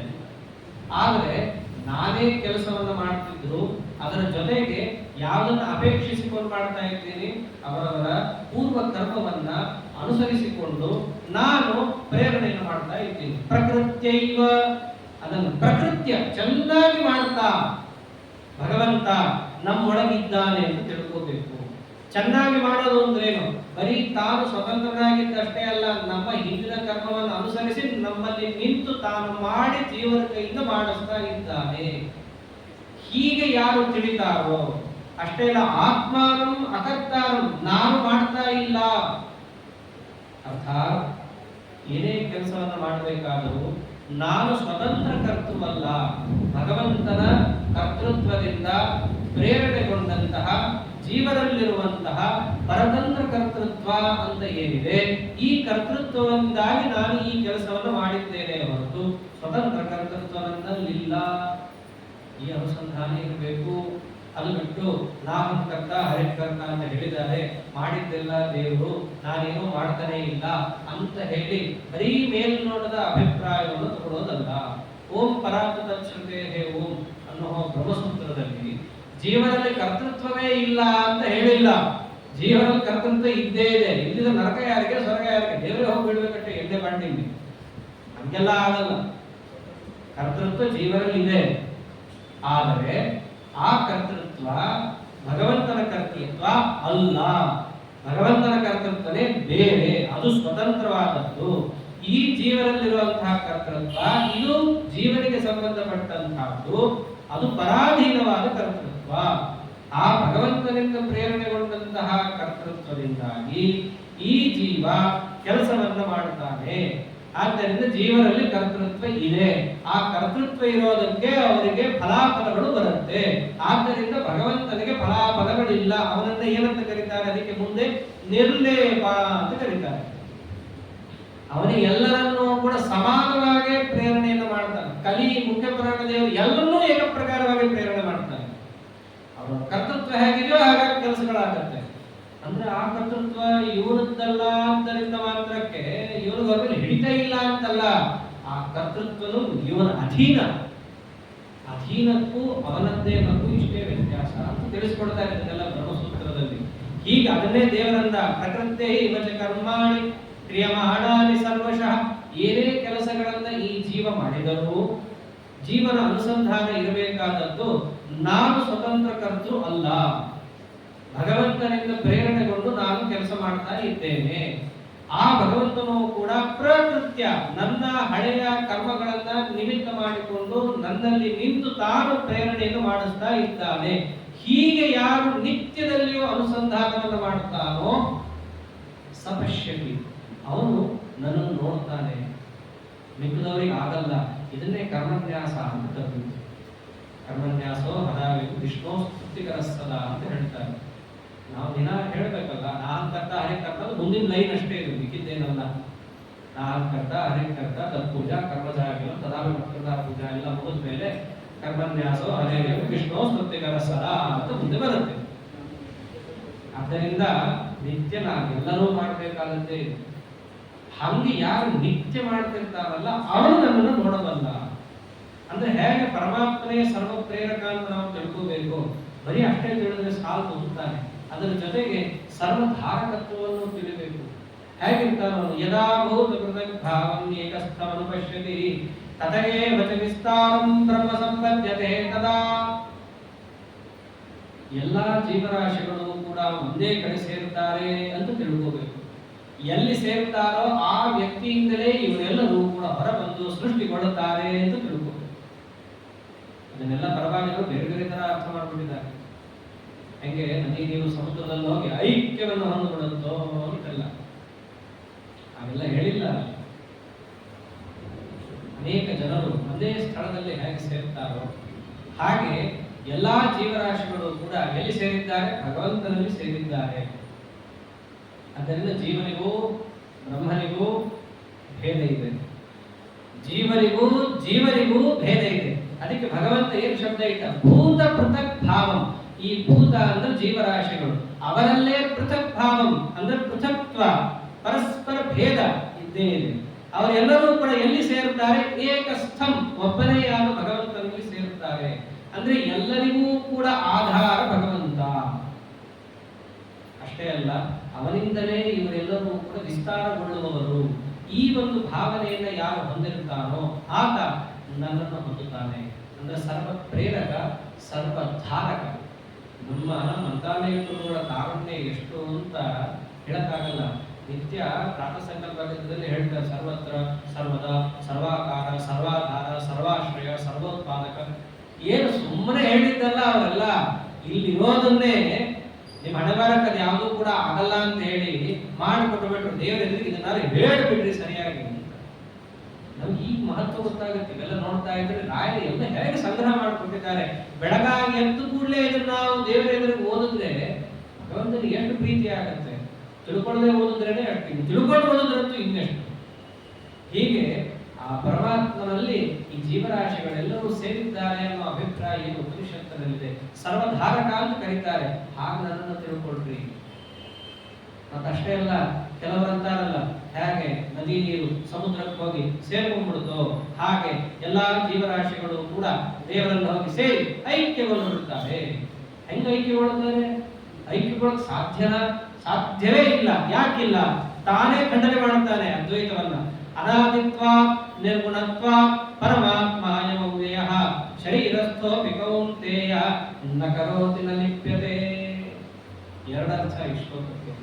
ಒಂದು, ಇದೇ ಭಗವಂತ ಶರೀರದಲ್ಲೇ ಇದ್ದರೂ ಶರೀರಕ್ಕೆ ನಾಶ ಆಗಿ ಜೀವನಿಗೆ ವಿಕಾರಾತ್ಮಕ ನಾಶ ಒದಗಿದರೂ ಕೂಡ ಈ ಭಗವಂತನಿಗೆ ಯಾವುದೇ ರೀತಿಯಾದಂತಹ ವಿಕಾರ ನಾಶ ಯಾವುದೂ ಇಲ್ಲ. ಯಾಕಿಲ್ಲ? ಅನಾದಿತ್ವ, ಇವನು ಅನಾದಿ, ಆದ್ದರಿಂದ ಇವನಿಗೆ ನಾಶ ಇಲ್ಲ. ಜೀವನು ಅನಾದಿಯಾಗಿದ್ದಾನಲ್ಲ. ಅದಕ್ಕೆ ಇನ್ನೊಂದಿಟ್ರು ನಿರ್ಗುಣತ್ವ ಅಂತಂದು. ಅವನಿಗೆ ಗುಣ ಸಂಬಂಧ ಇದೆ, ಅದಕ್ಕೆ ಒದ್ದಾಡ್ತಾನ ಅವನು. ಆದ್ದರಿಂದ ಈ ಪರಮಾತ್ಮ ಅನಾದಿ ಮತ್ತು ನಿರ್ಗುಣನಾದ್ದರಿಂದ ಈತ ಶರೀರದಲ್ಲೇ ಇದ್ದರೂ ಕೂಡ ಇವನಿಗೆ ಯಾವ ಕರ್ಮ ಸಂಬಂಧವೂ ಇಲ್ಲ.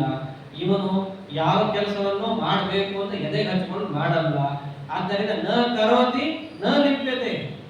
ದೇವರು ಏನು ಮಾಡಲ್ಲ ಅಂದ್ರೆ ನಮ್ಮಂತೆ ಮಾಡಲ್ಲ. ಆದ್ದರಿಂದ ನ ಲಿಪ್ಯತೆ, ಅವನಿಗೆ ಯಾವ ಲೇಪನೂ ಇಲ್ಲ. ನಮ್ಗೆ ಯಾಕೆ ಲೇಪ ಇದೆ? ನಾವು ಹಂಗೆ ಮಾಡ್ತೀವಿ, ನಮ್ದು ಅಂತ ಅನ್ಕೊಂಡು ಅಂತ ಎದೆಗೆ ಹಚ್ಕೊಂಡು ಮಾಡ್ತೀವಿ, ನೋಡ್ಬೋದು ಶಂಕ. ಅದಕ್ಕೆ ನ ಲಿಪ್ಯತೆ, ಆದ್ದರಿಂದ ಅವನಿಗೆ ಲೇಪ ಇದೆ. ದೇವರಿಗೆ ಅದು ಯಾವುದೂ ಇಲ್ಲ. ಇದು ಒಂದರ್ಥ ಆದರೆ ಇನ್ನೊಂದರ್ಥ, 5 ಕಾರಣಗಳನ್ನು ಕೊಟ್ಟು ಭಗವಂತ ಕೃಷ್ಣ ಈ ದೇವರಿಗೂ ಜೀವರಿಗೂ ಐಕ್ಯ ಇಲ್ಲ ಅಂತ. ಯಾವುದು? ಮೊದಲನೇ ಕಾರಣ ಅಲ್ಲಿ ಕೊಡ್ತಾನೆ. ಆಚಾರ್ಯ ತಾತ್ಪರ್ಯದಲ್ಲಿ ತೋರಿಸಿರೋದು ಈ ಅರ್ಥವನ್ನ. ಅವ್ರೇನ್ ಹೇಳ್ತಾರೆ? ಅನಾದಿತ್ವಾತ್ ಅಂತಂದ್ರೆ ಈ ಜೀವನಿಗೆ ಆದಿ ಇದೆ. ಜೀವನಿಗೆ ಆದಿ ಅಂದ್ರೇನು? ಶರೀರದ ಸಂಬಂಧ ಅಂತ ಬಂದಿದೆ. ಇವನಿಗೆ ಇಲ್ಲವೇ ಇಲ್ಲ. ಆದ್ದರಿಂದ ಜೀವನಿಗೂ ಬ್ರಹ್ಮನಿಗೂ ಹೆಂಗಪ್ಪ ಐಕ್ಯ? ಐಕ್ಯ ಇಲ್ಲ.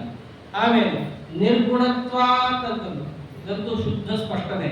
ಅವ್ರ ಜೀವರಿಗೆಲ್ಲ ತ್ರಿಗುಣ ಸಂಬಂಧ ಇದೆ, ಇವರಿಗೆ ಯಾವ ಗುಣ ಸಂಬಂಧ ಇಲ್ಲ. ಆದಿತ್ಯ ವರ್ಣಂ ತಮಸ ಪರಸ್ತ, ಎಲ್ಲ ಮೀರಿದವರು.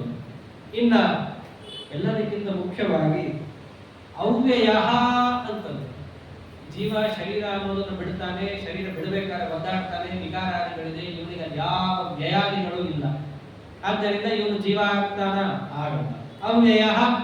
ಆಮೇಲೆ ಕರೋತಿ ಅಂತಂದ್ರೆ ಜೀವನಿಗೆ ಕರ್ತೃತ್ವ ಇಲ್ಲ, ಇವನಿಗೆ ಕರ್ತೃತ್ವ ಇದೆ. ಏನ್ ಕರ್ತೃತ್ವ ಅಂದ್ರೆ ಸ್ವತಂತ್ರ ಕರ್ತೃತ್ವ. ಇವನಿಗೆ ಸ್ವತಂತ್ರ ಕರ್ತೃತ್ವ ಇದೆ, ಜೀವನಿಗೆ ಆ ಕರ್ತೃತ್ವ ಸ್ವತಂತ್ರವಾಗಿಲ್ಲ. ಆದ್ದರಿಂದ ಈ ಜೀವನೇ ಬ್ರಹ್ಮ ಹೇಗಾಗುತ್ತಾನೆ? ಆಮೇಲೆ ನ ಲಿಪ್ಯತೆ, ಅವನಿಗೆ ಲೇಪ ಇದೆ, ಇವನಿಗೆ ಲೇಪ ಇಲ್ಲ. ಆದ್ದರಿಂದ ಯಾವ ಪರಬ್ರಹ್ಮನಲ್ಲಿ ಇಂತಹ ಸದ್ಗುಣಗಳಿದ್ದಾವೋ ಅಂತಹ ಪರಬ್ರಹ್ಮನೇ ಈ ಜೀವ ಆಗುತ್ತಾನ? ಆಗಲ್ಲ. ಮತ್ತೆ ಒಂದೇ ಕಡೆ ಎಲ್ಲಾ ಜೀವರಾಶಿಗಳು ಬಂದು ಸೇರ್ತಾರೆ ಅಂದ್ರೆ ಏನರ್ಥ? ಐಕ್ಯ ಆಗ್ಬಿಡ್ತಾರೆ ಅಂತ ಅರ್ಥ ಅಲ್ಲ. ಮತ್ತೇನೇನು? ಅರೇಕೇ ಸರ್ವ ಏಕೀಭವಂತಿ, ಒಂದೇ ಸ್ಥಾನದಲ್ಲಿ ಬಂದಿರ್ತಾರೆ. ಹೇಗೆ? ಸಂಜೆ ಆದ್ರೆ ಎಲ್ಲ ಗೋಗಳು ಒಂದಾಗುವು ಅಂತಂತೆ. ಒಂದಾಗುವು ಅಂದ್ರೆ ಎಲ್ಲ ಒಂದೇ ಆಗ್ಬಿಡ್ತು ಅಂತ, ಒಂದೇ ಕೊಟ್ಟಿಗೆಯಲ್ಲಿ ಬಂದು ಸೇರ್ಬೋದು ಅಂತ ಅರ್ಥ. ಹೇಗೋ ಹಾಗೆ ಎಲ್ಲಾ ಜೀವರು ಕೂಡ ಸಾಧನೆಯನ್ನ ಪೂರ್ಣಗೊಳಿಸಿ ಒಂದಾದರು ಅಂದ್ರೆ ಒಂದೇ ಸ್ಥಳದಲ್ಲಿ ಬಂದು ಸೇರಿದರು, ಮೋಕ್ಷವನ್ನು ಹೊಂದಿದರು ಅಂತ ಅರ್ಥ. ಅದು ಬಿಟ್ಟು ಐಕ್ಯವನ್ನು ಹೊಂದಿದರು ಅಂತ ಅಲ್ಲ ಅಂತ ಭಗವಂತನೇ ಹೇಳ್ತಾ ಇದ್ದಾನೆ. ಆದ್ದರಿಂದ ಜೀವ ಬ್ರಹ್ಮ ಐಕ್ಯ ಅನ್ನೋದು ಯಾವತ್ತಿಗೂ ಕೂಡ ಶಾಸ್ತ್ರ ಸಮ್ಮತ ಅಲ್ಲ. ಇದು ನಾವು ಹೇಳಿದ್ರೆ ನಮಗೆ ಹುಡುಗಂತಾರೆ. ಭಗವಂತ ಕೃಷ್ಣ ಹೇಳಿದ್ದಾರೆ, ಕೃಷ್ಣನಿಗೆ ಸಮ್ಮತ ಅಲ್ಲ ಅಂತ ಹೇಳ್ಬಿಡ್ತೀವಿ. ಅಂದ್ರೂ ನಾವು ಹೇಳ್ಕೊಂಡು ಹೋಗ್ತೀವಿ ಅಂದ್ರೆ ಅವರು ಇಷ್ಟ, ನಾವೇನು ಹೇಳಕ್ಕಾಗಲ್ಲ.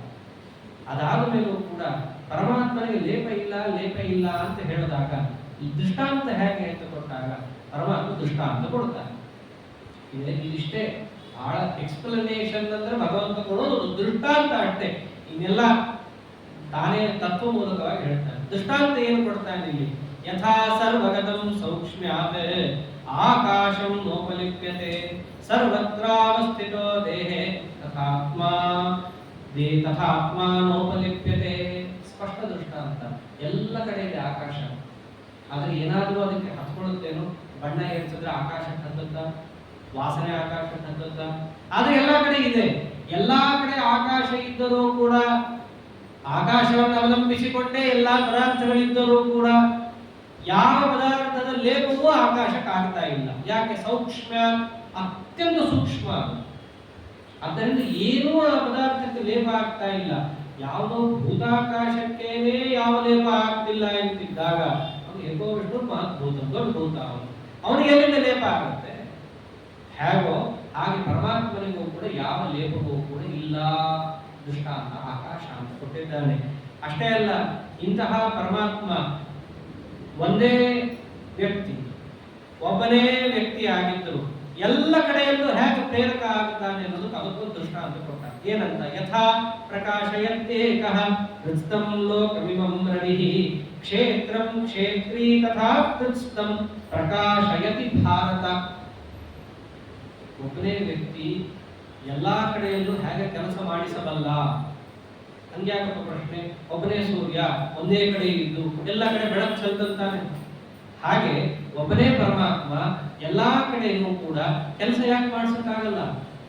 ಒಂದೇ ಕಡೆನೇ ಮಾಡಿಸ್ಬೇಕು ಅಂತ ಎಲ್ಲಿದೆ ನಿಯಮ? ಸಾಮಾನ್ಯ ಸೂರ್ಯನಿಗೆ ಆ ಶಕ್ತಿ ಇದ್ದಾಗ ಪ್ರಕಾಶವನ್ನು ಎಲ್ಲ ಕಡೆ ಚೆಲ್ಲುವಂತ ಶಕ್ತಿ ಮನೆ ಮನೆಗೆ ಹೋಗಿ ಬಾಗಲ್ ತಟ್ಟಿ ನಾ ಬರಲ್ಲ ಬರ್ತಾನ ಬರಲ್ಲ. ಒಂದೇ ಕಡೆ ಇದ್ದೇನೆ ತನ್ನ ಪ್ರಭಾ ಸಾಮರ್ಥ್ಯದಿಂದ ಎಲ್ಲಾ ಕಡೆಯಲ್ಲೂ ಕೂಡ ಬೆಳಕು ಚೆಲ್ಲುವ ಶಕ್ತಿ ಅವನಿಗೆ ಇದ್ದ ಮೇಲೆ ಅಂತಹ ಅನಂತ ಕೋಟಿ ಸೂರ್ಯರನ್ನ ಸೃಷ್ಟಿ ಮಾಡಿ ಒಗೆಯುವಂತಹ ಸಾಮರ್ಥ್ಯ ಇವನಿಗಿದ್ದಾಗ ಇವ ಒಂದೇ ಕಡೆ ಇದ್ದು ಎಲ್ಲಾ ಜಗತ್ತನ್ನು ನಿಯಂತ್ರಿಸಕ್ ಆಗಲ್ಲ ಅನ್ನೋ ಪ್ರಶ್ನೆ ಯಾಕೆ ಬರುತ್ತೆ? ಆದ್ದರಿಂದ ಹೇಗೆ ಸೂರ್ಯ ಎಲ್ಲಾ ಕಡೆಯೂ ಕೂಡ ಒಂದೇ ಕಡೆ ಇದ್ರೂ ಕೂಡ ಪ್ರಕಾಶ ಬೀರಬಲ್ಲನೋ ಹಾಗೆ ಈತನು ಕೂಡ ಕ್ಷೇತ್ರಿ, ಒಂದೇ ಕ್ಷೇತ್ರದಲ್ಲಿದ್ದು ಎಲ್ಲ ಕ್ಷೇತ್ರಗಳ ಬಗ್ಗೆಯೂ ಕೂಡ ಪ್ರವೃತ್ತಿಯಾದಿಗಳನ್ನು ಉಂಟು ಮಾಡುತ್ತಾ ನಿಯಾಮಕನಾಗಲಿದ್ದು ಅದೆಲ್ಲವನ್ನ ಬಲ್ಲುವವನಾಗಿದ್ದಾನೆ. ಆದ್ದರಿಂದ ಈತ ಕ್ಷೇತ್ರಜ್ಞನಾಗಿದ್ದಾನೆ. ಆದ್ದರಿಂದ ಅರ್ಜುನ ಹಿಂಗೆಲ್ಲ ತಿಳಿಸಿದ್ದಾಯಿತು. ಹಿಂದೆ ಹೇಳಿದ್ದೆಲ್ಲದರ ಸಾರ ಆಯಿತು. ಉಪನಿಷತ್ತಿನಲ್ಲಿ ಏನು ಕ್ಷೇತ್ರಜ್ಞತ್ವವುಳ್ಳಂತಹ ಭಗವಂತನ ತಿಳಿ ಅಂತ ಹೇಳಿದ್ದಾರೋ ಅದನ್ನು ತಿಳಿಸಿದ್ದಾಯಿತು. ಅಂದ್ರೆ ಪ್ರಕೃತಿ ಅಂದ್ರೇನು, ಪುರುಷ ಅಂದ್ರೇನು, ಕ್ಷೇತ್ರ ಅಂದ್ರೇನು, ಕ್ಷೇತ್ರಜ್ಞ ಅಂದ್ರೇನು, ಆ ಕ್ಷೇತ್ರಗಳು ಎಷ್ಟು ತರ ಇದೆ, ಎಷ್ಟು ವಿಕಾರ ಇದೆ, ಎಷ್ಟು ಸ್ವರೂಪವುಳ್ಳದ್ದು, ಅದಕ್ಕೆ ಪ್ರವರ್ತಕ ಯಾರು, ಯಾವುದರಿಂದ ಪ್ರವೃತ್ತಿ ಮಾಡುವವನಿಗಿರಬೇಕಾದ ಗುಣಧರ್ಮಗಳು ಯಾವ್ಯಾವುದು, ಅದೆಲ್ಲವೂ ಇದೆಯಾ ಅವನಲ್ಲಿ, ಅವನ ಪ್ರಭಾವ ಏನು, ಎಲ್ಲವನ್ನೂ ಕೂಡ ತಿಳಿಸಿಕೊಟ್ಟು ಈ ಕ್ಷೇತ್ರನಿಗೂ ಕ್ಷೇತ್ರಜ್ಞನಿಗೂ ಕೂಡ ಐಕ್ಯ ಇಲ್ಲ, ಎಲ್ಲಾದರೂ ಐಕ್ಯ ಇದೆ ಅಂತ ಹೇಳಿದ್ರೆ ಅದರ ತಾತ್ಪರ್ಯ ಏನು ಎಲ್ಲವನ್ನೂ ತಿಳಿಸಿಕೊಟ್ಟಿದ್ದೀನಿ. ಹೀಗೆ ನನ್ನನ್ನು ತಿಳ್ಕೋಬೇಕು. ಕ್ಷೇತ್ರ ಕ್ಷೇತ್ರಜ್ಞಯೋರೇವಂ ಅಂತರಂ ಜ್ಞಾನಚಕ್ಷುಷಾ ಭೂತ ಪ್ರಕೃತಿ ಮೋಕ್ಷಂಚ ಯೇ ವಿದುಹು ಯಾಂತಿತೆ ಪರಂ. ಹೀಗೆ ಕ್ಷೇತ್ರ ಕ್ಷೇತ್ರಜ್ಞರ ಮಧ್ಯದಲ್ಲಿ ಅಂತರವನ್ನು ತಿಳ್ಕೋಬೇಕು. ಅಂತರ ಅಂತ ದೇವರಲ್ಲಿ ಅಂತರವನ್ನು ತಿಳ್ಕೋಪ, ಬೇರೆ ಬೇರೆ ಅಂತ ತಿಳ್ಕೋ, ಅಂತರ ಐಕ್ಯ ಹೇಳಿಲ್ಲ. ಸತ್ಯನಾರಾಯಣ ಸ್ವಾಮಿಗಳು ಇದನ್ನೇ ಚಾಲೆಂಜ್ ಮಾಡಿದ್ದಾರೆ ಎಲ್ರಿಗೂ ಆಗಿನ ಕಾಲದಲ್ಲಿ. ಒಂದು ಕಡೆ ನಾನು ತೋರಿಸ್ರಿ, ಎಲ್ಲಿ ಹೇಳಿದ್ದಾರೆ ಭಗವದ್ಗೀತೆಯಲ್ಲಿ ಐಕ್ಯವನ್ನ? ಒಂದೇ ಒಂದು ಕಡೆಯೂ ಹೇಳಿಲ್ಲ. ನಮಗೆ ದ್ವೇಷ ಇಲ್ಲ. ಒಂದು ವೇಳೆ ಹೇಳಿದ್ರು ಒಪ್ಕೊಳ್ಳೋಕೆ ನಮಗೇನಾಗಿದೆ ಸಮಸ್ಯೆ? ಭಗವತ್ಪಾದರಂತೂ ಇನ್ನ ಜೋರಾಗಿ ಕೇಳಿದ್ದಾರೆ. ರಜಾ ಅಭೇದೆ ಕಶ್ಚಿದಾಗಮಃ ಸಂಧಿಚ ಭೇದೆ ಸಮಾಗಮಃ. ಒಂದೇ ಒಂದು ವೇದವಾಕ್ಯವನ್ನು ನಾವು ತೋರಿಸ್ರಿ. ಇಲ್ಲ. ಮತ್ತೆ ಪ್ರತಿಯುತ ಎಲ್ಲಾ ವಾಕ್ಯಗಳು ಕೂಡ ಭಗವಂತ ಮತ್ತು ಜೀವರಾಶಿಗಳ ಭೇದವನ್ನ, ಭಗವಂತನ ಸರ್ವೋತ್ತಮತ್ವವನ್ನು ಹೇಳ್ತಾ ಇದೆ. ಹಾಗಿದ್ದಾಗ ಒಪ್ರಿ ಅಂದ್ರೆ ಹೆಂಗೆ ಒಪ್ಲಿಕ್ಕೆ ಸಾಧ್ಯ ಇದೆ? ಆದ್ದರಿಂದ ಇಲ್ಲೂ ಕೂಡ ಭಗವಂತ ಏನಂತಾನೆ, ಕ್ಷೇತ್ರ ಕ್ಷೇತ್ರಜ್ಞಯೋರೇವಂ ಅಂತರಂ. ಕ್ಷೇತ್ರ ಮತ್ತು ಕ್ಷೇತ್ರಜ್ಞ ಇವರಿಬ್ಬರ ಮಧ್ಯದಲ್ಲಿ ಅಂತರವನ್ನ ತಿಳ್ಕೊಳ್ರಿ. ಹೇಗೆ ತಿಳ್ಕೊಳ್ರಿ? ಜ್ಞಾನಚಕ್ಷುಷ, ಜ್ಞಾನಚಕ್ಷುಸ್ಸಿಂದ ತಿಳ್ಕೊಳ್ರಿ. ಏನ್ ಜ್ಞಾನಚಕ್ಷುಸ್ಸು ಅಂತಂದ್ರೆ ವಿವೇಕ ಅಂತ, ವಿವೇಕ ದೃಷ್ಟಿಯಿಂದ ತಿಳ್ಕೊಳ್ರಿ. ಕಣ್ಣು ತೆಗೆದು ನೋಡು ಅಂತಾರೆ ಎಷ್ಟೋ ಸರ್ತಿ. ಏನು ಕಣ್ಣು ತೆಗೆದು ನೋಡೋದೇ, ಕಣ್ಣು ತೆಗೆದು ಮುಚ್ಕೊಂಡು ಯಾರು ನೋಡ್ತಾರೆ? ಕಣ್ಣು ತೆಗೆದು ನೋಡೋದು ಅಂದ್ರೆ ಏನರ್ಥ? ವಿವೇಚಿಸಿ ನೋಡೋದು ಅಂತ ಅರ್ಥ. ಹಾಗೆ ಜ್ಞಾನಚಕ್ಷುಷ ಅಂತಂದ್ರೆ ವಿವೇಕ ಪುರಸ್ಸರವಾದಂತಹ ನಿನ್ನ ಅವಲೋಕನ ಈ ಒಂದು ಕ್ಷೇತ್ರಜ್ಞರ ಮಧ್ಯೆ ತಿಳುವಳಿಕೆಗೆ ಕಾರಣವಾಗುತ್ತೆ. ಹೀಗೆ ಯಾರು ತಿಳಿತಾನೋ ಆತ ಭೂತ ಪ್ರಕೃತಿ ಮೋಕ್ಷಂಚ. ಭೂತ ಅಂದ್ರೆ ಪಂಚಭೂತಗಳು, ಅವುಗಳಿಗೆ ಮೂಲವಾದ ಪ್ರಕೃತಿ, ಇವುಗಳೆಲ್ಲರಿಂದಲೂ ಕೂಡ ಆತ ಮೋಕ್ಷವನ್ನು ಆತ ಪಡಿತಾನೆ. ಪಡೆದು ನನ್ನನ್ನು ಹೊಂದೋದು ಮೋಕ್ಷವನ್ನು ಪಡಿತಾನೆ. ಉಪನಿಷತ್ತಿನಲ್ಲಿ ಹೇಳಿದ ತತ್ವವನ್ನ ಇಲ್ಲಿ ಪರಮಾತ್ಮ ವಿಸ್ತಾರವಾಗಿ ತಿಳಿಸಿ ಕ್ಷೇತ್ರಜ್ಞ ಅಂದ್ರೇನು ಎಲ್ಲವನ್ನೂ ಕೂಡ ತಿಳಿಸ್ತಾನೆ. ಇಲ್ಲೇನು ಕಥೆ ಇಲ್ಲ. ಮಳೆ ಬಂದಿದೆಯೋ ಏನೋ ಗೊತ್ತಿಲ್ಲ, ಎಲ್ಲರೂ ಕೂತಿದ್ದಾರೆ. ಆಶ್ಚರ್ಯ. ಯಾಕಂದ್ರೆ ಈ ಒಂದು ಭಾಗಗಳೆಲ್ಲ ಏನಿದೆ ಇದೆಲ್ಲ ಒಂಥರ ಏನ್ರಿ ಕಥೆನೇ ಇಲ್ಲ ಅನ್ನುವಂಥ ಭಾಗಗಳು. ಆದ್ರೆ ಕಥೆ ಇಲ್ಲ ಅಂತಲ್ಲ, ಈಗ ಹೇಳ್ತಿರೋದಲ್ಲ ನಮ್ಮ ಕಥೆನೇ. ನಮಗೋಸ್ಕರ ನಾವೇನ್ ಮಾಡಬೇಕು ಆ ಕಥೆಯೇ ಇಲ್ಲಿ ಪರಮಾತ್ಮ ಹೇಳ್ತಾ ಇರೋದು. ಕ್ಷೇತ್ರ ಅಂದ್ರೆ ನಮ್ಮ ಶರೀರಕ್ಕೆ ಮೂಲಭೂತವಾದ ಪ್ರತಿಯೊಂದು ಅದೇ ಕ್ಷೇತ್ರ. ನಿತ್ಯ ನಾವು ಇಟ್ಕೊಂಡು ಕೆಲಸ ಮಾಡುವಂತಹ ಸಾಧನ ಏನಿದೆಯೋ ಬಿಟ್ಟಿದೆಯೋ, ಶರೀರ ಅಂತೂ ನಮ್ಮ ಜೊತೆ ಇರಬೇಕಲ್ಲ. ಶರೀರ ಇಲ್ಲದೆ ಏನ್ ಸಾಧನೆ ಮಾಡ್ತೇವೆ? ಸೋಮಸೋತ ತಟ್ಟೆ ಇಲ್ಲದ್ರೂ ಪೂಜೆ ಆಗುತ್ತೆ, ಆದ್ರೆ ಶರೀರ ಇಲ್ಲದ್ರೂ ಪೂಜೆ ಆಗಲ್ಲ. ನಮ್ಮಲ್ಲಿ ಅದೇ ತಾನೇ ಇರೋದು ಮುಖ್ಯ. ಹಾಗೆ ಕ್ಷೇತ್ರ ಅಂದ್ರೆ ಶರೀರ, ಅದನ್ನು ಪೂರ್ಣ ಮಟ್ಟದಲ್ಲಿ ಬಲ್ಲವನಾಗಿ ಆ ಕ್ಷೇತ್ರದ ಒಳಗಿರೋ ಆ ಜೀವನನ್ನು ಬಲ್ಲವನಾಗಿ ಅವನನ್ನು ಪ್ರೇರಣೆ ಮಾಡ್ತಾ ಇರೋನು ಯಾರು? ಕ್ಷೇತ್ರಜ್ಞ. ಪ್ರೇರಣೆ ಮಾಡ್ತಾ ಇದ್ದಾನೆ ಅಂದ್ರೆ ಆ ಜೀವನೇ ಕ್ಷೇತ್ರಜ್ಞ ಅಂತೂ ಆಗಲಾರ, ಅವನಿಂದ ಬೇರೆನೇ ಆಗಿರ್ಬೇಕು. ಹೀಗದನ್ನು ತಿಳ್ಕೊಂಡ್ರೆ ನಿತ್ಯ ಅನುಸಂಧಾನದಲ್ಲಿರಬೇಕಾದ ತತ್ವಗಳನ್ನು ಇಲ್ಲಿ ಭಗವಂತ ತಿಳಿಸ್ತಾ ಇದ್ದಾನೆ. ಇದನ್ನಿಟ್ಟುಕೊಂಡು ಸಾಧನೆಯನ್ನು ಮಾಡಿದಾಗ ಆ ಸಾಧನೆಗೆ ಒಂದು ಅರ್ಥ ಅಂತ ಇರುತ್ತೆ, ನಮ್ಮ ಮುಂದಿನ ಏಳಿಗೆಗೆ ಅದು ಸಾಧನವಾಗುತ್ತೆ ಅಂತ ಪರಮಾತ್ಮ ತಿಳಿಸಿ, ಓಂ ತತ್ಸದಿತಿ ಶ್ರೀಮದ್ ಭಗವದ್ಗೀತಾ ಉಪನಿಷತ್ಸು ಬ್ರಹ್ಮವಿದ್ಯಾಯಾಂ ಯೋಗಶಾಸ್ತ್ರೆ ಶ್ರೀ ಕೃಷ್ಣಾರ್ಜುನ ಸಂವಾದೆ ಕ್ಷೇತ್ರ ಕ್ಷೇತ್ರಜ್ಞ ಯೋಗೋ ನಾಮ ತ್ರಯೋದಶೋಧ್ಯಾಯ ಸಂಪೂರ್ಣಂ ಮಧ್ವಾಂತರ ಶ್ರೀಕೃಷ್ಣಾರ್ಪಣಮಸ್ತು. ಮುಂದಿನ ಭಾಗವನ್ನು ನಾಳೆ ದಿವಸ ನೋಡೋಣ ಅಂತ ಹೇಳ್ತಾ ಶ್ರೀಕೃಷ್ಣಾರ್ಪಣಮಸ್ತು. ಹರೇ ನಮಃ.